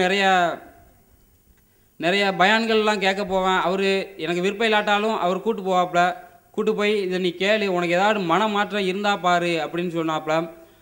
அப்படி ஒரு நாள் தான் ஒரு வாழ்க்கை கலைங்கிற ஒரு புக்கு எனக்கு கிடச்சிச்சு. ஒரு பயானில் வந்து கிஃப்டாக கொடுத்தாங்க. அதில் நான் படிக்க ஆரம்பிக்கும் போது தான் அதில் எனக்கு உள்ள சில டிஃப்ரெண்ட்டுகள் தெரிஞ்சிச்சு. முதல்ல தெரிஞ்சது ஒரு தாயை எப்படி மதிக்கணும் அப்படிங்கிறது தான். அது வரைக்கும் நான் மதிக்காமல் ரொம்ப வருத்தப்பட்டேன்னா அந்த புக்கை நான் படிக்க ஆரம்பிக்கும் போதெல்லாம் எனக்கு கண்ணீர் வந்துச்சு. இவ்வளோ நாள் நம்ம தாயை இப்படி பண்ணிட்டோமே, இவ்வளோ நாள் இவ்வளோ சித்திரவதை பண்ணிட்டோமே, ஒரு தாயை மித்தவங்களாம் எப்படி மதிக்கான், ஆனால் நம்ம மட்டும் ஏன் இவ்வளோ கேவலமாக நடந்துட்டோம் அப்படிங்கிற எனக்கே என் மேலே ஒரு வெறுப்பு வந்துச்சு. அதுக்கப்புறம் ரொம்ப நாளைக்கு அப்புறம் அதை படிக்க எனக்குள்ளே சில மாற்றங்கள் உணர ஆரம்பிச்சு. அந்த கோபங்கள் குறைஞ்சிச்சு. அடுத்த ஆளையும் ஏதாவது தப்பு பண்ணால் மன்னிக்கிற ஒரு குணம் வந்துச்சு. நிறைய மாற்றங்கள் தெரிஞ்சிச்சு. அதுக்கப்புறம் தான் இதில் இவ்வளோ மாற்றம் இருக்க அப்போ அவர் சொன்னார், உண்மையில நான் இப்போதைக்கு ரொம்ப மாறிட்டோம்ண்ணே, இது எப்படிண்ணே அப்படின்னு கேட்டேன். அப்போ தான் அவர் சொன்னார், ஒரு பொருளை எவன் உருவாக்குறானோ அவனால தான் அதுக்கு கரெக்டான ஒரு மெனு புக்கை கொடுக்க முடியும். அப்படி ஒன்று அல்லாஹ் உருவாக்குன ஒரு புக்கு தான் இந்த குரானு. இதை நீ கொஞ்சம் கொஞ்சமாக படிக்க பாரு, உனக்குள்ள கண்டிப்பாக உண்மை எதுன்னு உனக்கு தெரிய ஆரம்பிக்கும் அப்படின்னு சொன்னாப்புல. அதுக்கப்புறம் நானும் நிறையா குரானை ஓத சில உண்மைகள் தெரிஞ்சிச்சு. அறிவுபூர்வமான உண்மைகள் தெரிய ஆரம்பிச்சிச்சு. இப்போ நடக்கிற சயின்டிஸ்ட் கண்டுபிடிக்கிற சில உண்மைகள் கூட அப்போமே உள்ள குரானில் இருந்ததை நான் உணர்ந்தேன். அதே மாதிரி நிறைய மாற்றங்கள் எனக்குள்ளே வந்துச்சு. அப்புறம் கூட நான் இஸ்லாத்தை ஏற்றுக்கிடணும்னு ஒரு ஆசை இருந்துச்சே தவிர என்னோடய ஃபேமிலி சொந்த பந்தங்கள் எல்லாம் தடுத்துச்சு. உன்னோட 2 அக்கா ஒரு தங்கச்சி இருக்குது, பார்த்துக்கோ, நீ இஸ்லாத்துக்கு போயிட்டேன்னா பின்ன உன் குடும்பம் ரொம்ப கஷ்டப்படணும், என்னை ரொம்ப அதை ஃபேமிலியை வச்சு என்னை பிளாக்மெயில் பண்ணிகிட்டே இருந்தாங்க. நானும் ரொம்ப நாளாக ஒரு 6 வருஷம் அப்படியே ஒரு நாளாக போயிட்டே இருந்துச்சு. அதுக்கப்புறம் ஒரு நாள் மேலப்பாளையத்தில் அமைதியை நோக்கி அப்படிங்கிற ஒரு தாவா நடந்துச்சு. அப்போ தான் நான் அந்த ஃப்ரெண்டோட பைக் சாவியை கொடுக்கக்காண்டி நான் உள்ளே போயிருந்தேன்.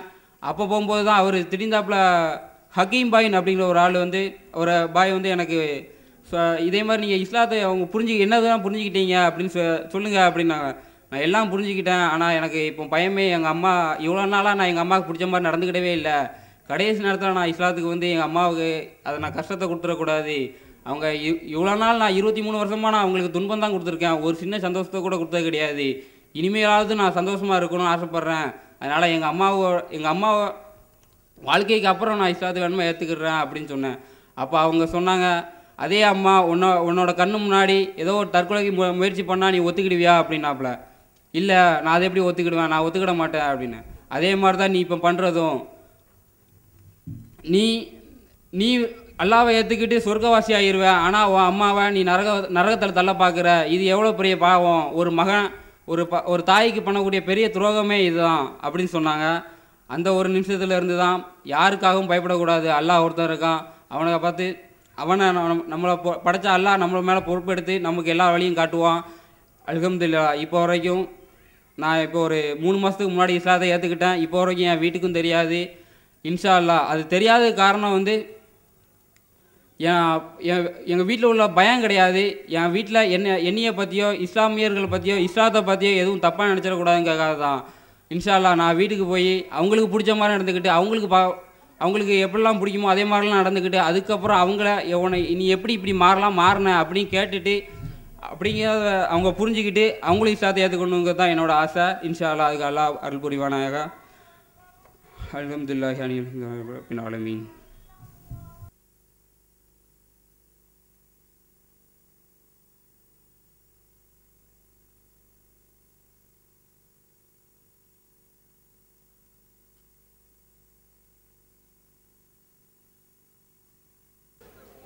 இந்த ஆண்கள் மாணவர்களுடைய நிகழ்ச்சியிலே கடைசியாக ஷபீர் அவர்கள், ஊட்டியை சார்ந்த ஷபீர் அவர்கள், அவர் ஒரு பிறப்பால் முஸ்லீமான ஒரு சகோதரர். அவர் தான் பெற்ற அனுபவத்தை உங்களுடைய பகிர்ந்து கொள்ள வருகிறார். அஸ்ஸலாமு அலைக்கும் வரஹ்மத்துல்லாஹி வபரகாத்துஹு. பிஸ்மில்லாஹிர் ரஹ்மானிர் ரஹீம். அல்லாஹும்ம ஸல்லி அலா முஹம்மத் வ அலா ஆலி முஹம்மத் கமா ஸல்லைத அலா இப்ராஹீம் வ அலா ஆலி இப்ராஹீம் இன்னக ஹமீதும் மஜீத். அல்லாஹும்ம ஸல்லி அலா முஹம்மத் வ அலா ஆலி முஹம்மத் கமா பாரக்த அலா இப்ராஹீம் வ அலா ஆலி இப்ராஹீம் இன்னக ஹமீதும் மஜீத். எல்லா புகழும் அந்த அல்லாஹ் ஒருவனுக்கே. அன்பார்ந்த சகோதரர்களே, சகோதரிகளே, என் பெயர் ஷபீர் அஹ்மத். நான் பிறப்பால் ஒரு முஸ்லீம். எனக்கு தமிழ் அவ்வளோவா வராது. Maybe like I'm just trying to put out all my words. அதில் இப்போ தமிழில் ஏதாவது சின்ன குறைபாடுகள் இருந்தால் உங்கள் கூட பிறந்த சகோதரன் மாதிரி நம்பி அதை பெரிதாக பண்ணாமல் ஈஸியாக பொருட்படுத்தி விடுங்கள். நான் எங்கள் ஃபேமிலி வந்து ஒரு சின்ன ஆர்த்தடாக்ஸ் ஃபேமிலி. எனக்கு 3 brothers, ஒரு சிஸ்டர் இருக்காங்க. எங்கள் அம்மா அப்பா எல்லாமே 5 வேளை தொழுகையாளிகள். என் தம்பி தொழுவான், எங்கள் அண்ணனும் தொழுவாங்க, என் தங்கச்சியும் தொழுவாங்க. நானும் ஒரு காலத்தில் அப்படி தான் இருந்தேன். எப்போவுமே 5 வேளை தொழுவோம். மதரசா போகிறது, அரபிக் படிக்கிறது, குரான் படிக்கிறது, இதுதான் ஒரு மெயின் தீமாக இருந்தது. அப்படியே நாட்கள் போக போக I was very good in curricular activities plus என்னோட லாங்குவேஜஸ். வேறு ஸ்கூல் ஆக்டிவிட்டீஸில் நான் ரொம்ப நல்லவனாக இருந்தேன். ஒரு நல்ல திகழ்ந்த மாணவனாக இருந்தேன். எப்போவுமே 1st to 2nd ரேங்க் எடுப்பேன். ஸ்கூல் பீப்புள் லீடர் ஆயிடுவேன். ஸோ அதனால் வீட்டில் வந்து என்ன ரொம்ப ஒரு ப்ரெஷர் பண்ணவே இல்லை. என்னோட என்ன நீட்ஸ் இருக்கோ, என்னோட என்ன ஆக்டிவிட்டீஸ் இருக்கோ, நான் என்ன கேட்டாலும் எங்கள் அப்பா எனக்கு இல்லைன்னு சொன்னதே இல்லை. அட்லீஸ்ட் எங்கள் அண்ணன் தம்பிக்கு கொஞ்ச நாள் டிலே பண்ணுவார். பட் என்னோட அம்பிஷன், என்னோட என்ன தாட் இருக்கோ அது உடனே எங்கள் அம்மா எங்கள் அப்பா ஃபுல்ஃபில் பண்ணிடுவாங்க. I love them a lot. நான் ரொம்ப அன்பானவன், நான் ரொம்ப சைலண்ட்டானவனாக இருந்தேன். ஆஸ் டைம் பாஸஸ் என்னோட MBA டிகிரி பண்ணேன். அதுக்கப்புறம் ஒரு சாஃப்ட்வேர் கம்பெனியில் ஒரு ஏஜெண்ட்டாக ஒர்க் பண்ணேன். That was in 2002. அது சென்னையில் ஐ ஸ்டார்டட் மை கெரியர் அப் தேர். அப்போது என்னோட நெருக்கம் அல்லாவுடன் அவ்வளோ பெரிய ஸ்ட்ராங்காக ஒன்றும் சொல்லிக்க முடியாது. It was not so biggest thing which நானும் அல்லாவும். பட் எனக்கு என்ன ஒரு விஷயம் ஏதாவது ஒன்று நடக்கணும் அப்படின்னு இருந்துச்சுன்னா நான் உடனே கேட்பேன், நான் ப்ரே பண்ணுவேன். நான் எந்த ஜும்மாவையும் மிஸ் பண்ணதே இல்லை. I was just trying to do all my ஜும்மாஸ் ப்ராப்பர்லி. அப்போ நான் எந்த விதமான கோரிக்கை வச்சாலும் அல்லாஹ் தாலா எனக்கு நிராகரித்ததா எனக்கு தெரியல. பிகாஸ் எவ்வளோ பெரிய விஷயமா இருந்தாலும் நான் உட்காந்து ஒரு 2 ரக்காத் தொழுது அழுது கேட்பேன். இது அழுது கேட்குறத விட எங்கள் அம்மா எனக்காக நிறையா ப்ரே பண்ணுவாங்க. இட்ஸ் பிகாஸ் நான் சந்தோஷமாக, நான் வீட்டுக்குள்ளே என்ட்ரு ஆகிறதுக்கு முன்னாடியே எல்லாம் சிரிச்சிருவாங்க. I keep all my surroundings எப்போவுமே நான் சந்தோஷமாக வச்சுக்க விரும்புவேன்.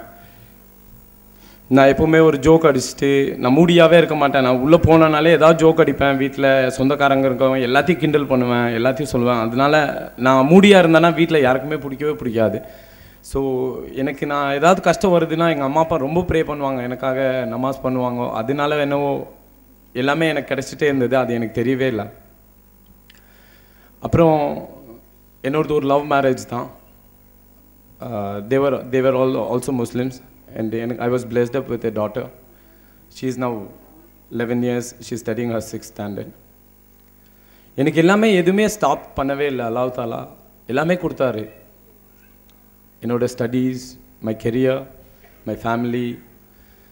என்னோட ஃபேமிலி ஒர்க் பண்ணது, ஃபேமிலி பில்டப் பண்ணி நான் அப்படியே போயிட்டுருக்கும்போது எனக்கு எந்த விதமான கஷ்டம் வந்ததே இல்லை. பிகாஸ் என்னோட starting salary in Sutherland was close to 12,000 rupees 2002லேயே. அப்போது ஒரு ஐடி ஃபீல்டில் இருந்தால் உங்களுக்கு எல்லாத்துக்கும் தெரியும் எவ்வளோ சேலரி இருக்கும்னு. இப்போ close to my salary is like 1.5 lakh rupees per annum. I was working in US for 3.5 years. திருப்பி ஒரு 2 years திருப்பி போனேன். அப்போல்லாம் எனக்கு தெரியல. அப்போது எல்லா பார்ட்டிஸ், வீக்கெண்ட்ஸ் எல்லாமே ஃப்ரெண்ட்ஸ் கூட என்ஜாய் பண்ணுவோம். இப்போது யூஎஸ் கல்ச்சர் பற்றி உங்களுக்கு எல்லாத்துக்குமே தெரிஞ்சிருக்கும். பிகாஸ் அங்கே எதுவுமே சின்ன பார்ட்டி வீக்கெண்ட்ஸ்னாலே we always have to have open a bottle.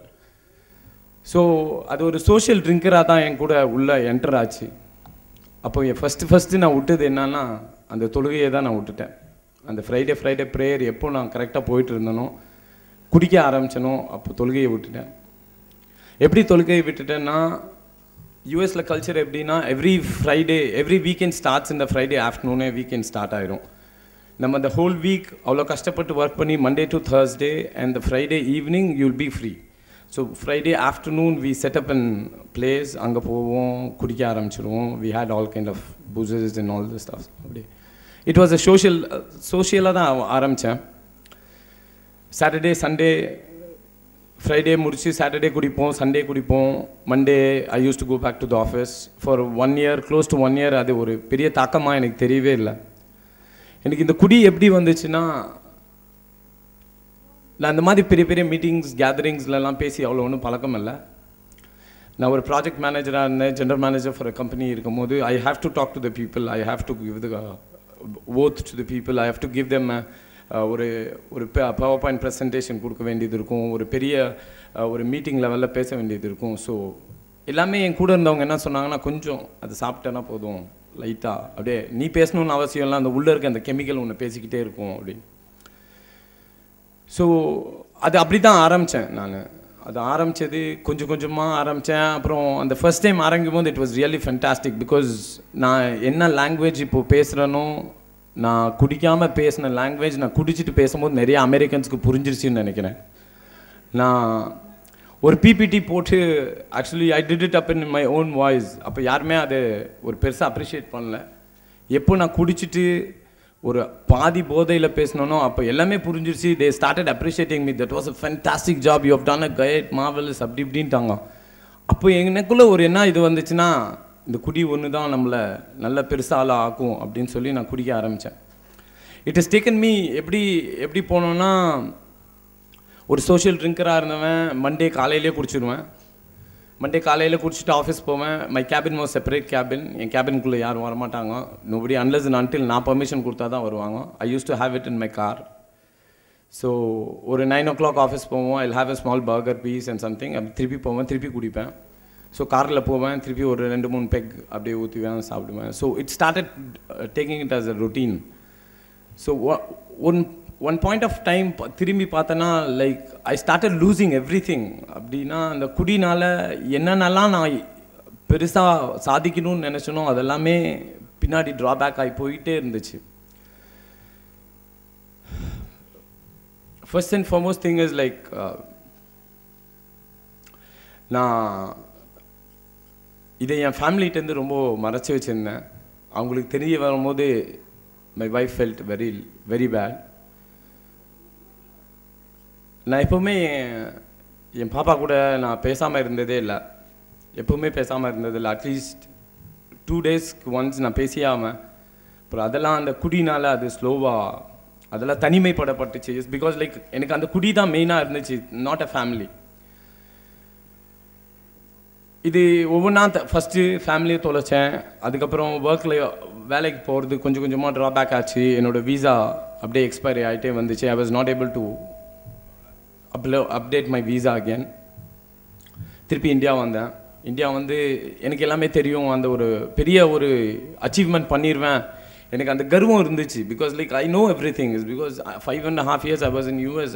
I don't care about anything அப்படின்னு ஒரு பெரிய ஆஃபீஸ் வைக்கலான்னு. I lost so much of money in India. அதுவும் இந்தியாவுக்கு வந்ததுமே குடி என்ன நான் விடணும்னு நினச்சாலும் குடி என்ன விடவே இல்லை. எப்போவுமே என் கூடயே இருக்கும். என் பேக்கெட்டில் இருக்கும், என் காரில் இருக்கும், என் லேப்டாப் பேக்கில் இருக்கும். எப்போவுமே அந்த பாட்டிலுக்குள்ளே சரக்கு இருந்துக்கிட்டே இருக்கும். யாரெல்லாம் நேசிச்சுட்டு இருந்தாங்களோ எங்கள் ஃபேமிலியில் எல்லாம் வெறுக்க ஆரம்பிச்சிட்டாங்க. என் பக்கத்தில் வரது கூட ஒரு மாதிரி இருக்க ஆரம்பித்தேன். பிகாஸ் நான் ட்ரெஸ்ஸிங்கெல்லாம் நல்லாயிருக்கும், பட் அந்த வாயில் வர நாத்தம் you cannot say it's horrible. நாங்கள் எப்படி நாத்தத்தை கண்ட்ரோல் பண்ணிப்போனா, நானும் இன்னொரு ஃப்ரெண்டு குடிப்போம். குடிச்சதுக்கப்புறம் நான் வாயில் ஊதி காட்டுவேன், நாத்தம் வருதானே. ஏன்னா அவனும் குடிச்சிருக்கான், அவனுக்கு அந்த நாத்தமாகவே தெரியாது. இல்லைனா மாச்சான், அவன் நாத்தமே வரல, எனக்கும் வரவே இல்லை, வீட்டுக்கு போயிடலாம் வா அப்படின்னு. ஸோ திஸ் இஸ் வாட், இதெல்லாம் தான் எனக்கு மோட்டிவேட் பண்ணி கடைசியில் ஒரு பெரிய குடிகாரன் ஆகிட்டேன். நான் இழந்தது கொஞ்சம் நெஞ்சம் இல்லை, நான் சம்பாரித்தது கொஞ்சம் நெஞ்சம் இல்லை. நான் எவ்வளோ சம்பாரிச்சனோ அதை விட 20% ஜாஸ்தியாகவே இழந்துட்டேன். காசை இல்லை, காசை எப்போ வேணால் சம்பாரிச்சிக்கலாம். Money is not a big thing. கூலி வேலை சம்பாரிச்சு கூட சம்பாரிச்சிக்கலாம். பட் ஐ லாஸ்ட் என்னோட நல்ல ஃப்ரெண்ட்ஷிப்பை விட்டேன். என் தாய் தகப்பன்ட்டு ஒரு நல்ல கெட்ட பேர் எடுத்தேன். என் ஃபேமிலியில் அண்ணன் தம்பி யாருமே எனக்கு சப்போர்ட் பண்ண மாட்டேன்ட்டாங்க. ஏன்னா ஒன்று நான் குடிக்கிறேன் அப்படின்னு. நானும் ரொம்ப ட்ரை பண்ணேன் விட்டுடலாம் அப்படின்னு. ட்ரீட்மெண்ட் ஹாஸ்பிட்டல் போவேன், ட்ரீட்மெண்ட் எடுத்தேன். 30 days 60 days ட்ரீட்மெண்ட். அதுக்கப்புறம் ஒரு மேக்ஸிமம் பார்த்திங்கன்னா ஒரு மாதம் பர்ஃபெக்டாக இருப்பேன். அந்த மாத்திரையெல்லாம் சாப்பிடுவேன், அப்படி போவேன் அப்படி ஒரு பர்ஃபெக்ட் ஒரு ஜென்டில்மேன் மாதிரி இருந்தேன். அது பார்த்திங்கன்னா எப்போவுமே வெளியே போனதுக்கப்புறம் தான் எல்லாமே சொல்லுவாங்க, நீ என்ன மனப்பிராந்தி இருக்குது உனக்கு, விஸ்கி நடக்கிற இந்த மாதிரி அந்த தாட்ஸ் எனக்கு கொடுத்துக்கிட்டே இருந்தாங்க எல்லாமே. அந்த ஒரு மாதம் கழிச்சு கொஞ்சம் சாப்பிட்டா ஒன்றும் ஆகாதுன்னு சொல்லி அது தொட்டேன், அப்புறம் திருப்பி கெட்டு போட்டேன். So this was my routine life. இதுக்கு ஒரு வழி கிடைக்காதான்னு சொல்லி எங்கள் ஃபேமிலியில் அல்லாத நாள் கிடையாது. மாம் டேட் தூங்காமலாம் தொழுதுருக்காங்க, அதெல்லாம் எனக்கு தெரியும். நான் ஃபுல் பூஸில் படுத்துட்ருப்பேன், அவங்க அங்கே தொழுதுட்ருப்பாங்க. அதனாலே என்னவோ I was blessed up with one main thing, Kayalpattinam. எனக்கு இங்கே காயல்பட்டினத்தில் என்னோடய பழைய ஃப்ரெண்ட்ஸுங்கள்கிட்ட கேட்டால் தெரியும், நான் வரும்போது நான் நடந்து வரல, என்னை தூக்கி கொண்டு வந்து தான் போட்டாங்க. ஏன்னா அவ்வளோ பிடிச்சிருந்தேன் அப்போவே. ஃபஸ்ட் டைம் ஜக்ரியாஜி தான் என்கிட்ட வந்து கேட்டார், உங்களுக்கு மனசார விட்றீங்களா அப்படின்னாரு. எனக்கு தெரியல நான் மனசார விட்றேன்னா என்னென்னா, நான் ஒரு பெரியவராக இருந்தார், அதனால நான் சொன்னேன் விட்டுறலாம் ஜி அப்படின்னு. அப்புறமா அந்த சினாரியோலாம் எனக்கு அங்கேருந்து கூப்பிட்டு வரும்போது என்ன சொன்னாங்கன்னா, உனக்கு ஒரு பெரிய ஏசி ரூம் இருக்கும், உள்ள டிவி இருக்கும், வீட்டுக்கு அந்த இது உங்கள் சினாரியோ பக்கத்துலேயே ஒரு பீச் இருக்குது, எப்போ வேணால் நீ பீச்சில் போய் குளிச்சுக்கலாம், போர் வச்சுன்னா டிவி பார்த்துக்கலாம், இல்லைனா 2 hours கிளாஸில் உட்காரலாம் அப்படின்னு. இங்கே வந்து பார்த்ததுமே the whole scenario was different actually. நேராக கொண்டு போனாங்க, அந்த குட்டியா பள்ளி வாசலில் படுக்க 2 ரக்கா தொலை சொன்னாங்க, தொழுதுட்டேன். என்னால் முடியவே இல்லை, because I was not able to stand enough. அப்போ லீடர் வந்து ரஹ்மான்ஜி இருந்தார். அவர் பார்த்தாலே எனக்கு பயமாக இருந்துச்சு ஃபஸ்ட்டு. ஆனால் ஏன் தூங்குறீங்க, எந்திரிங்க போங்க, நமாஸ் பண்ணுங்க, அதை பண்ணுங்க, இதை பண்ணுங்க, இப்படி பண்ணுங்க, அப்படி பண்ணுங்க, கிளாஸில் உட்காருங்க. I was so wild. நான் அவரை போட்டு அடிச்சிடலாமான்னு கூட நான் நிறைய நாள் யோசிச்சிருக்கேன். ஏன்னா என்னால் முடியல, என்னால் உட்கார முடியல, நிற்க முடியல, பேச முடியல. கண்ணு திறந்தா 4 நாளாக தெரியுது. அவர் ஒருத்தர் திட்டுறாராம், 4 பேர் திட்டுறாங்களான்னு தெரியல. சரி அப்படியே கஷ்டப்பட்டு ஏதோ ஒரு நாள் இருந்தேன், 2வது நாள் கஷ்டப்பட்டு ட்ரை பண்ணேன், 3வது நாள் ஓடிடலான்னு கூட யோசிச்சு பார்த்தேன். ஆனால் ஒன்று தான் எனக்கு தடுத்தது. எங்கள் அம்மாவோட முகம் அடிக்கடி என் முன்னாடி வந்துச்சு, என் ஃபேமிலியோட முகம் அடிக்கடி எனக்கு முன்னாடி வந்துச்சு. அவங்க வந்து they have sacrificed lot for me. எனக்காக அவங்க எவ்வளவோ விட்டு கொடுத்துருக்காங்க. ஆனால் நான் இது வரைக்கும் அவங்களுக்கு ஒன்று கூட விட்டு கொடுத்ததில்ல. ஆனால் இப்போ இங்கே வந்து க்ளோஸ் டு 4 months ஆயிடுச்சு. இந்த 4 மாதத்தில் நான் கற்றுக்கிட்டது ஒன்று தான், தொழுகை. என் கூட இன்றைக்கும் இருக்குன்னா அது தொழுகை மாத்திரம் தான். நான் வந்து இங்கே வந்து 5வது நாள்லேருந்து தொழ ஆரம்பித்தேன். அந்த 6வது நாள்லேருந்து எனக்கு கிடைச்ச வெற்றி தான் அது. நான் இன்றைக்கி உங்கள் முன்னாடி உட்காந்து உங்கள் முன்னாடி நின்று பேசிகிட்டு இருக்கேன். எனக்குள்ளே நான் தொலை எனக்குள்ளே ஒரு இது, எனக்குள்ளே ஒரு ஆனந்தம் வந்துச்சு, எனக்குள்ளே ஒரு கான்ஃபிடென்ட் வந்துச்சு, எனக்குள்ளே ஒரு இது இருந்துச்சு, எனக்குள்ளே என்ன சொல்லணும்னு தெரியல, எனக்குள்ளே ஒரு பவர் வந்த மாதிரி இருந்துச்சு. நான் எப்போவுமே யோசிச்சுருக்கேன், என் கையில் எப்போவுமே 2 செல்ஃபோன் இருக்கும், லேப்டாப் இருக்கும், இமெயிலில் இருப்பேன், சேட்டில் இருப்பேன். இது ஒரு உண்மை கூட நான் உங்கள்கிட்ட சொல்லிக்கிறேன். நீங்கள் ட்ரிப் அட்வைசரில் யாராவது இருந்தீங்கன்னா, என் பேர் ஷபீர் அஹமதுன்னு போட்டு ட்ரிப் அட்வைசரில் சர்ச் பண்ணி பாருங்கள். ஊட்டியில் கிங்ஸ் கிளிஃப்னு ஒரு hotel, that is the number 1 hotel. அதில் நான் ஃப்ரண்ட் ஆஃபீஸ் மேனேஜர் ஒர்க் பண்ணியிருக்கும்போது எனக்கு அவ்வளோ அப்ரிசியேஷன்ஸ் இருக்கும். ப்ளஸ் நீங்கள் லிங்க்டின்ல மெம்பராக இருந்தீங்கன்னா, I am a very good person in the LinkedIn. இது ஃபேஸ்புக்கில் I am one of the toppest in the Facebook. என்னை பற்றி அப்ரிசியேஷன் பண்ணாத ஆளுங்களே கிடையாது. அவ்வளோ புகழ் வாங்கினவன் அப்படின்னு கூட சொல்லலாம். நான் மொபைல் இல்லைன்னா அடுத்த நாள் செத்துருவேன், அதுதான் நான் நினச்சது. பட் அது உண்மை கிடையாது. இன்றைக்கி நான் என்ன நினைக்கிறேன்னா, என்னால் தொழுகை இல்லைன்னா நான் அடுத்த நாள் செத்துருவேன். அது ஒன்று தான் நான் யோசிக்கிறேன். ஆமீன் மாஷா அல்லாஹ். ஒன்று தஹஜ்ஜுத் தொழுதேன். ஃபஸ்ட்டு நாள் தொழுதேன், அதில் ஒன்றும் பெருசாக ஈடுபாடு இருக்குல்ல. 3 மணிக்கு எழுப்பிடுவாங்க, 4 மணிக்கு போய் தொலை சொல்லுவாங்க. 2 ரக்கா தொழுவேன், அதுவும் சேரில் உட்காந்து தான் தொழுவேன், முடியாது அப்படியே சேரில் தூங்கிடுவேன் அப்படின்னு. அப்போது பெரிய சீனியர்ஸ் எல்லாம் எனக்கு சொல்ல ஆரம்பித்தாங்க, தஹஜ்ஜுத் மாத்திரம் நீ மனசார தொழுது பாரு, உனக்கு 1 லட்சம் நன்மை அப்படின்னாங்க. But I really took it as very seriously. இன்ஷா அல்லாஹ் அல்லாஹ்வோட கிருபையால் நான் வந்த அந்த நாள்லேருந்து இந்த நாள் வரைக்கும் அந்த தஹஜ்ஜுத் தொழுகையை நான் விட்டதே இல்லை. என்னால் முடியாத அளவு இருந்தாலும் அட்லீஸ்ட் ஒரு 2 ரக்காத் தொழுதுட்டு நான் அந்த வித்ருக்குன்னு தொழுதுருவேன். என் கூட இருந்த இந்த நாட்கள் நான் கண்டிப்பாகவே மறக்கவே முடியாத நாட்கள். நான் இது கண்டிப்பாக உங்கள்கிட்ட ஷேர் பண்ணி தான் ஆகணும். நான் சொல்லிக்கிறது ஒன்று தான், உங்கள் கூட இருக்கிற பிரதர்ஸ், உங்கள் கூட இருக்கிற அவங்க ஃப்ரெண்ட்ஸ் எல்லாமே இந்த காலத்தில் குடிகாரங்களாக தான் இருக்காங்க. அவங்க சொல்கிறது ஒரே ஒரு டைலாக் தான், நான்லாம் அந்த மாதிரியெல்லாம் ஆக மாட்டேன், நான்லாம் சோஷியல் ட்ரிங்கர், வீக்கில் குடிச்சு விட்டுருவேன், அப்படியே பெரிய ஆள் ஆயிடுவேன், அப்படியெல்லாம் கிடையவே கிடையாது. ஒருத்தன் வாயில் வச்சுட்டான் அப்படின்னா அவன் கெட்டவன் தான், அவன் நல்லவனாகவே ஆகவே முடியாது. அன்லஸ் அண்ட் அன்டில் எனக்கு தெரிஞ்சு நான் ஓப்பனாக சொல்லணும்னா, இது ஏதாவது யாருக்காவது சோப் போடுறதுக்கோ இல்லை அப்படி சொல்ல என் மனசார சொல்கிறேன், அவங்க யாராக இருந்தாலும் சரி கண்டிப்பாக இஸ்லாமில் இருக்கணும், 5 வேளை தொழுகணும், 7 வேளையும் தொழுகணும், 5 வேளை இல்லை 7 வேளையும் தொழுகணும், அல்லாஹ்வை நினைக்கணும்.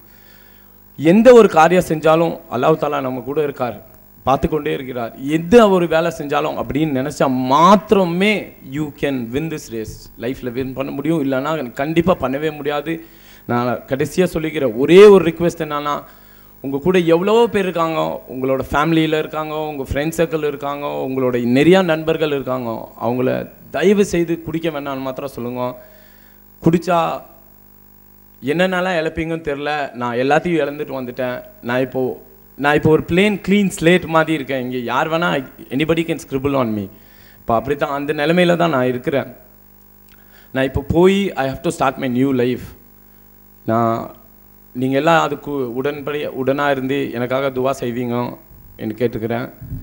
வாஹிர் தாவானாத் அனில் அல்ஹம்துலில்லாஹி ரபில் ஆலமீன். இந்த வாய்ப்பை கொடுத்த தாவா சென்டருக்கும் எனக்கு ஊக்களித்த ஒவ்வொரு ஆலிம் அவர்களுக்கும் நான் அஸ்ஸலாமு அலைக்கும் மிக்க நன்றி சொல்லிக் கொள்கிறேன். அஸ்ஸலாமு அலைக்கும் வரஹ்மத்துல்லாஹி வபரகாத்துஹு. ஜஸாக்கல்லாஹ் ஹைரா. குடிகாரர்களில் மாற்ற முடியாத ஒன்றெல்லாம் கிடையாது.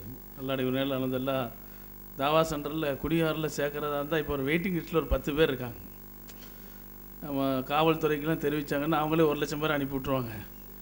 அதனால தான் அது மெயினான ஒரு பணியாகவும் வச்சுருக்கிறோம். நம்ம வந்து முஸ்லீம்களுக்கு பாடம் சொல்லிக் கொடுக்கறது, இஸ்லாத்தை தள்ளி வந்தவங்களுக்கு சொல்லிக் கொடுக்கறது.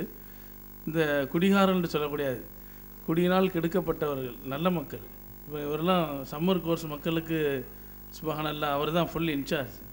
அந்த பையங்களை அவங்கள வச்சு 22 நாள் அவங்களோடையே கடந்து கடைசியில் அழுதுட்டார்.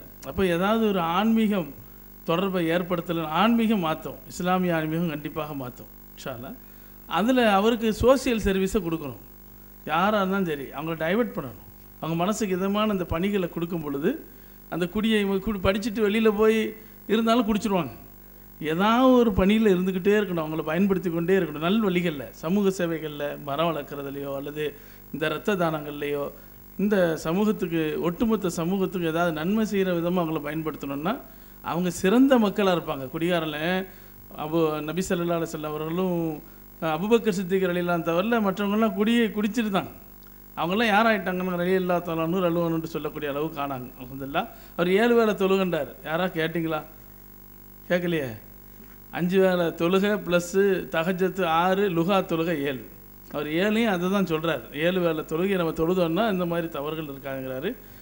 அல்லாஹ் அவருக்கு அருள் செய்யணும். இன்னும் எஞ்சிய நாட்களை அழகான முறையில் அவர் ஆக்கணுங்கிறதுக்காக எல்லாரும் ஒரு துவா செய்யுங்க இன்ஷாஅல்லாஹ். அடுத்து கடைசியாக இந்த தாவா சென்டர் மாணவர்களுடைய குட்டி நாடகம், 1 நிமிஷம் நாடகம். கொஞ்சம் ரசனையோடு என்ன செய்யுங்க, அந்த நாடகங்களை கொஞ்சம் பாருங்கள். அதில் நாடகத்தில் எல்லாமே ரெடியாக இருங்க. குட்டி நாடகங்கிறதுனால கடன்னு முடிஞ்சிடும். 1 நிமிஷம் மெசேஜ். அந்த நாடகத்தில் நடிக்க இருக்கிறவங்க முதல்ல பைக்கு கீழே வந்து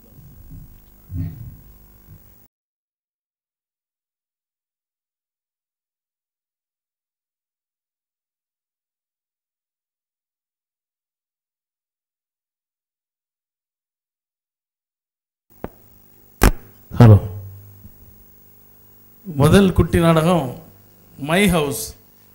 சென்னை அப்சல் தந்தையாகவும் மகன் அபுபக்கர். இந்த ஒட்டுமொத்த நாடகத்துக்கு பேர் முற்பகல் செய்யின் பிற்பகல் வினை. இந்த நாடகத்துக்கு பேர் மை ஹவுஸ். அஸ்ஸலாமு அலைக்கும் வரஹ்மத்துல்லாஹி வபரகாத்துஹு. இதில் ஒரு சின்ன பையன் அவங்க வீட்டில் உட்காந்து இந்த ஃப்ரீ டைமில் வரைஞ்சு கொண்டு இருக்கான். அவன் என்ன வரைகிறான் அப்படின்னு சொல்லி அவங்க அப்பாவை போய் கேட்குறாரு. அதுதான் இந்த ஒரு சின்ன கான்செப்ட், ஈஸியாக புரிஞ்சுக்கிற வேண்டியது. ஆரம்பிக்கலாம். பிஸ்மில்லா.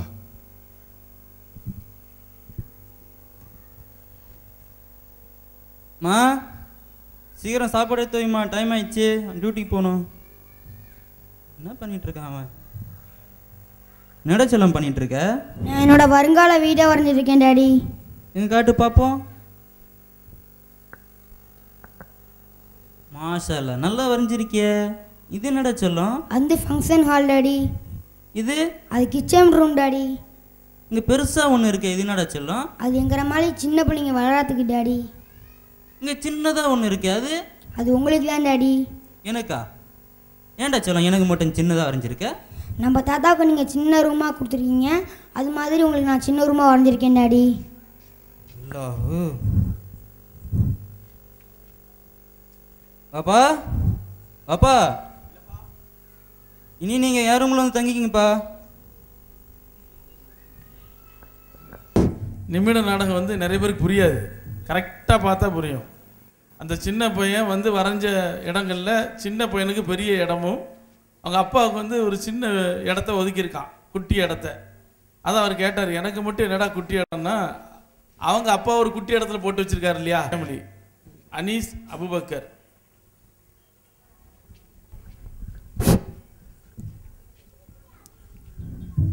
பாப்பா செப்பல் விட்டு எங்கே போயிட்டு இருக்காப்ல? பாப்பா பாப்பா நில்லுங்க, எங்கே போயிட்டு இருக்கீங்க? பள்ளி விட்டு அவசரமா. செருப்பு எங்கப்பா? இந்தாங்க பாப்பா செப்பல். ஓ செருப்பு எங்கப்பா? செப்பலா? டாடி உங்கள் செப்பலை நான் கொண்டு வந்துட்டேன் டாடி. மாஷா அல்லாஹ், மாஷா அல்லாஹ்.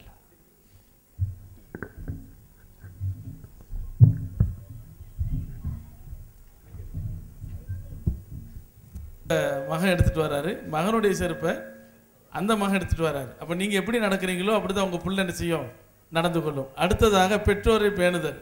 தந்தை சபீர் அகமது, மகன் சையத்.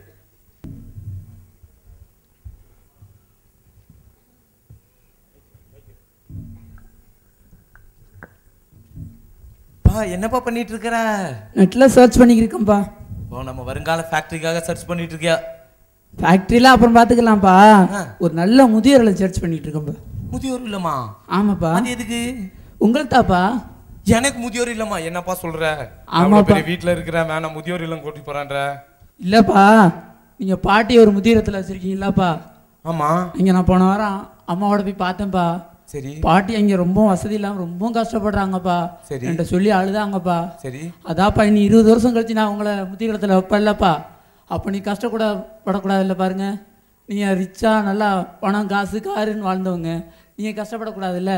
அதனால் இப்போவே நான் ஒரு முதியோரத்தை ரெடி பண்ணி வச்சுருக்கேன்ப்பா. யா அல்லாஹ், என் பையன் இப்போவே என்ன முதியோர் இல்லத்தில் போட்டாலும் போட்டுருவோம். ஒரு நிமிஷம் இருப்பா.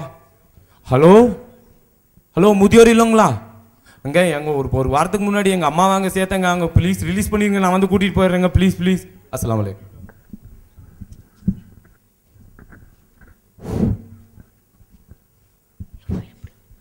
And the match is between India and Pakistan, and it is going to be the first class, and it is our last over, and it is out, and it's just 5 balls, and this, oh, he has missed the ball. Now it's only 3 runs and 6 balls to go. 3 பாலுக்கு 6 run அடிச்சிரான். அல்லாஹ் அக்பர், அல்லாஹ் அக்பர். அட்ரா அட்ரா அட்ரா. Good score. அச்சோ, பாங்க சொல்லிட்டாங்களே, தொழுகைக்கு நேரமாயிடுச்சு, match வேற முடிய போகுது. இப்போ என்ன பண்ண, பாஸ் வச்சுட்டு போயிடும்.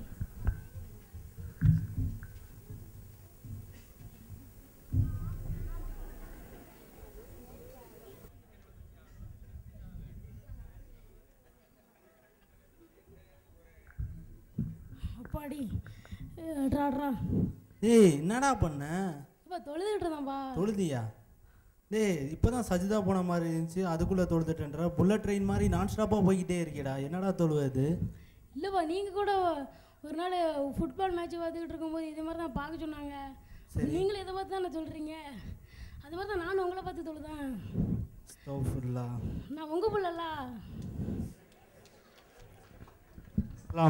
அப்படி தான் உங்கள் புள்ள என்ன செய்யும், தொழும்.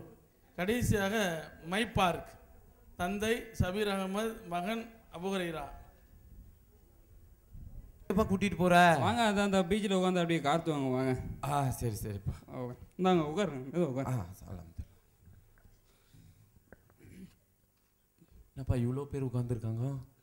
அவங்க வாட்டு உட்காந்துட்டு போகிறாங்க. நீங்கள் நம்ம வாட்டு காற்று வாங்குவோம். நம்ம வந்த வேலையை மட்டும் பார்ப்போம். காற்று வருமாப்பா? இன்ஷா அல்லாஹ் வரும். இறைவன் நான் தான் வரும். பா இப்போ ஏதோ சத்தம் வந்துச்சு, அது என்னப்பா? அது ஏதோ பறவை பறந்து போகுதுன்னு நினைக்கிறேன். இந்த குயில் பறவை இருக்கும்ல, கடல் பறவை, ஏதாவது குயில் பறவை பறந்து போகுது. சரிப்பா. பா இப்போ என்னமோ சத்தம் வருதுப்பா. இப்போ அது ஏதாவது ஆடு கத்தும். ஆடு கத்துதா? என்னமோப்பா பயமாவே இருக்கு. பா இப்போ என்னமோ சத்தம் வருதுப்பா. இப்போ என்னமோ சத்தம் வருதுப்பா. அது இந்த சேவல் கத்துது. நீங்க புழுன்னு பேசாம இருங்க. என்ன கம்பெனி வேலை இருக்கு, பேசாம இருங்க. பா அப்படியாப்பா, இருப்பா ஒரு நிமிஷம் வந்துடுறேன். எங்க போறீங்க? இப்போ வந்துடுறேன்ப்பா, ஒரு நிமிஷம் இருப்பா. என் டைரி எடுத்துட்டு வந்து தரேன்ப்பா. இதப்பா. என்ன இது? என்ன இது? இன்னைக்கு தேதி என்னப்பா? இன்னைக்கு மே 24. அந்த மே 24 பக்கம் எடுப்பா என் டைரியில. மே 24 அப்படி என்ன நடந்துச்சு? மே 24 இது படிப்பா கொஞ்சம். 20 வருடங்களுக்கு முன்பு என் மகனுக்கு 4 வயதாக இருக்கும் பொழுது நானும் என் மகனும் பார்க்கில் உட்கார்ந்திருந்தோம். அப்பொழுது ஒரு பறவையின் சத்தத்தை கேட்டு இது என்னது என்று கேட்டான். நான் பறவையின் சத்தம் என்று சொன்னேன். மறுபடியும் ஒரு கோழியின் சத்தத்தை கேட்டு இது என்னது என்று கேட்டான். நான் கோழியின் சத்தம் என்றேன். ஒரு குழந்தையின் சத்தத்தை கேட்டு மறுபடியும் கேட்டான். நான் குழந்தை என்றேன். அவன் கடைசியாக 23வது தடவையாக இது என்னது என்று கேட்டான். நான் அப்பொழுது இது அவனுடைய நெற்றியை முத்தமிட்டமாறு இது ஒரு பறவையின் சத்தம் என்றேன்.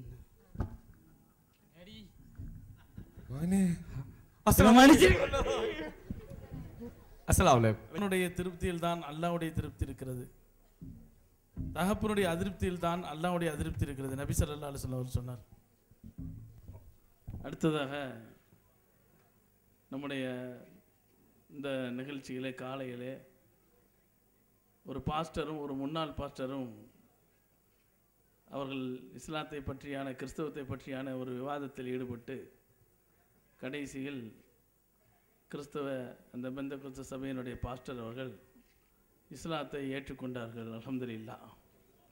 அவர் உங்களிடம் ஒரு சில நொடிகள் பேசுவார்கள் என்று அழைத்து வருமாறு அன்புடன் கேட்டுக்கொள்கிறோம். நீண்ட போராட்டம், இது மதமாற்றம் நிகழ்ச்சி அல்ல. லா இக்ரஹ ஃபித்தீன், இந்த மார்க்கத்தில் நிர்பந்தம் இல்லை.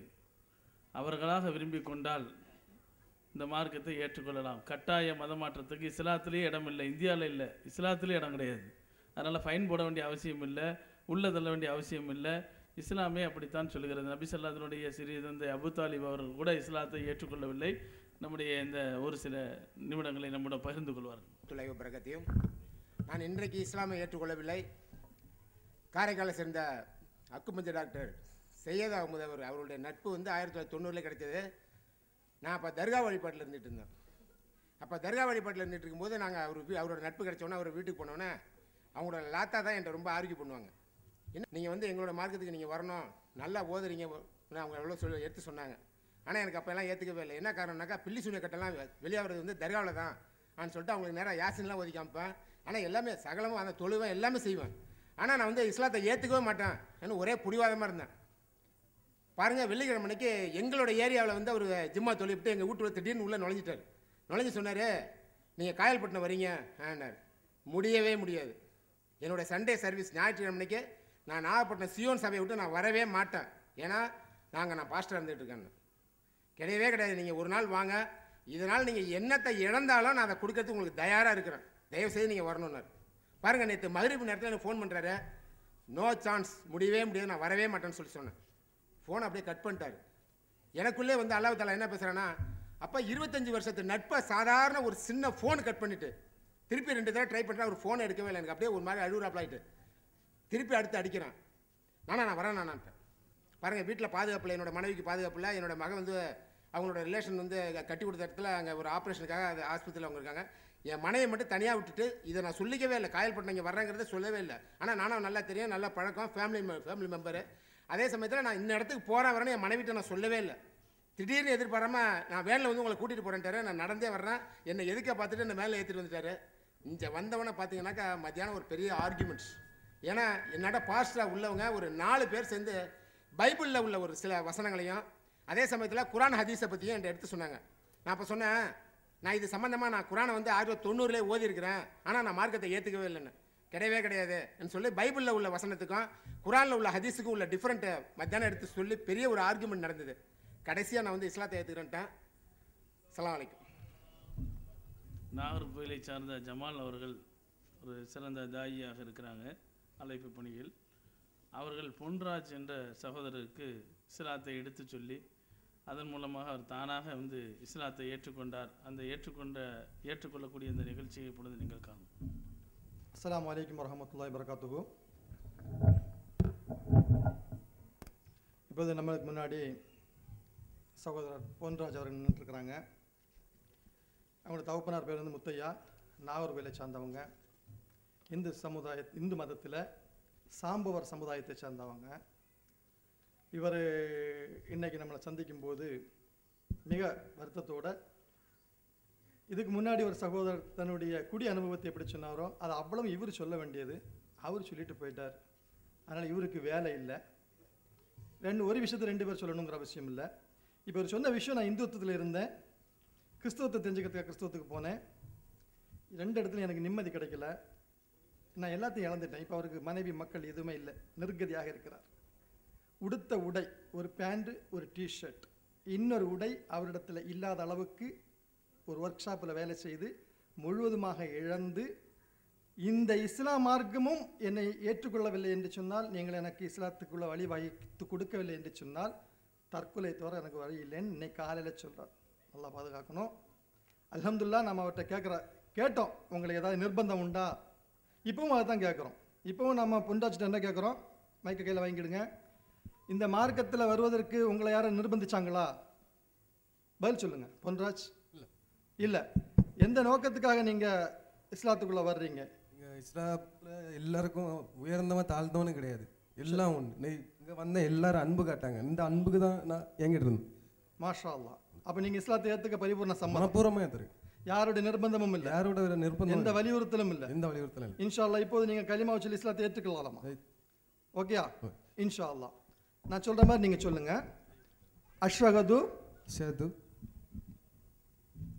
அல்லா இலாஹா இல்லல்லாஹு வஅஷ்ஹது அன்ன முஹம்மதன் அப்துஹு வ ரசூலுஹு. வணக்கத்துக்குரியவன் அல்லாஹ்வை தவிர யாரும் இல்லை என்றும் முஹம்மது நபி ஸல்லல்லாஹு அலைஹி வஸல்லம் அவர்கள் அல்லாஹ்வுடைய தூதரும் அடிமையும் ஆக இருக்கிறார் என்றும் நான் சாட்சி பகர்கிறேன். இன்றைய தினம் மனப்பூர்வமாக யாருடைய தூண்டுதலுமின்றி இஸ்லாத்தை என் வாழ்க்கை நெறியாக ஏற்றுக்கொண்டேன். இன்றிலிருந்து எந்த காரணத்திலும் எந்த நிர்பந்தம் ஏற்படினும் அல்லாஹ்வை தவிர வேற யாரையும் வணக்கத்துக்குரியவனாக எடுத்துக்கொள்ள மாட்டேன். அல்லாஹ்வுடைய தூதர் ஸல்லல்லாஹு அலைஹி வஸல்லம் அவருடைய வழிகாட்டுதலின்படி வாழ்வேன் என்று உறுதியளிக்கிறேன். இன்ஷா அல்லாஹ். அஸ்ஸலாமு அலைக்கும். அல்லாஹு அக்பர் கபீர். இன்னொரு விஷயம், இன்றைய தினம் இவர் இந்த கலிமாவை சொல்லி இஸ்லாத்தை ஏற்றிருக்கிறார். இவருக்கு இந்த தாவா சென்டரில் மனப்பூர்வமாக அவருக்கு இடம் கொடுத்து முந்தைய சகோதரர் சாட்சி பந்தது போல இன்ஷா அல்லாஹ் அடுத்த 4 மாதத்தில் இவருடைய சாட்சியை நாம் கேட்பதற்கு அல்லாஹ் தௌஃபீக் செய்வானாக. அஸ்ஸலாமு அலைக்கும் வரஹ்மத்துல்லாஹி வபரகாத்துஹு.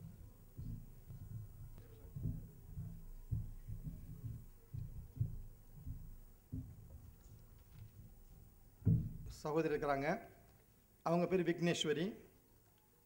அவருடைய மகன் கடந்த முறை எங்கள் தாவா சென்டரில் கலிமா சொல்லி இஸ்லாத்தை ஏற்று இன்றைக்கி அவங்களும் தயாராக இருக்கிறாங்க. அவங்களுக்காகவும் நீங்கள் துவா செய்யுங்க இன்ஷா அல்லாஹ்.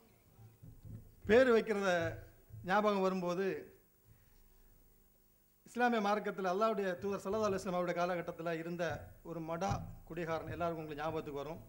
ஹம்ஸா ரலியல்லாஹு அன்ஹு அவர்கள். பிற்காலத்தில் அவர்கள் இஸ்லாத்திற்காக எந்த அளவுக்கு பாடுபட்டாங்க என்பதும் எல்லாருக்கும் தெரிஞ்ச விஷயம். இன்ஷா அல்லாஹ் அவர்களுக்கு முகமது ஹம்ஸா என்று பெயர் வைப்பதாக நியத்து வச்சிருக்கிறோம். துவா செய்யுங்க இன்ஷா அல்லாஹ்.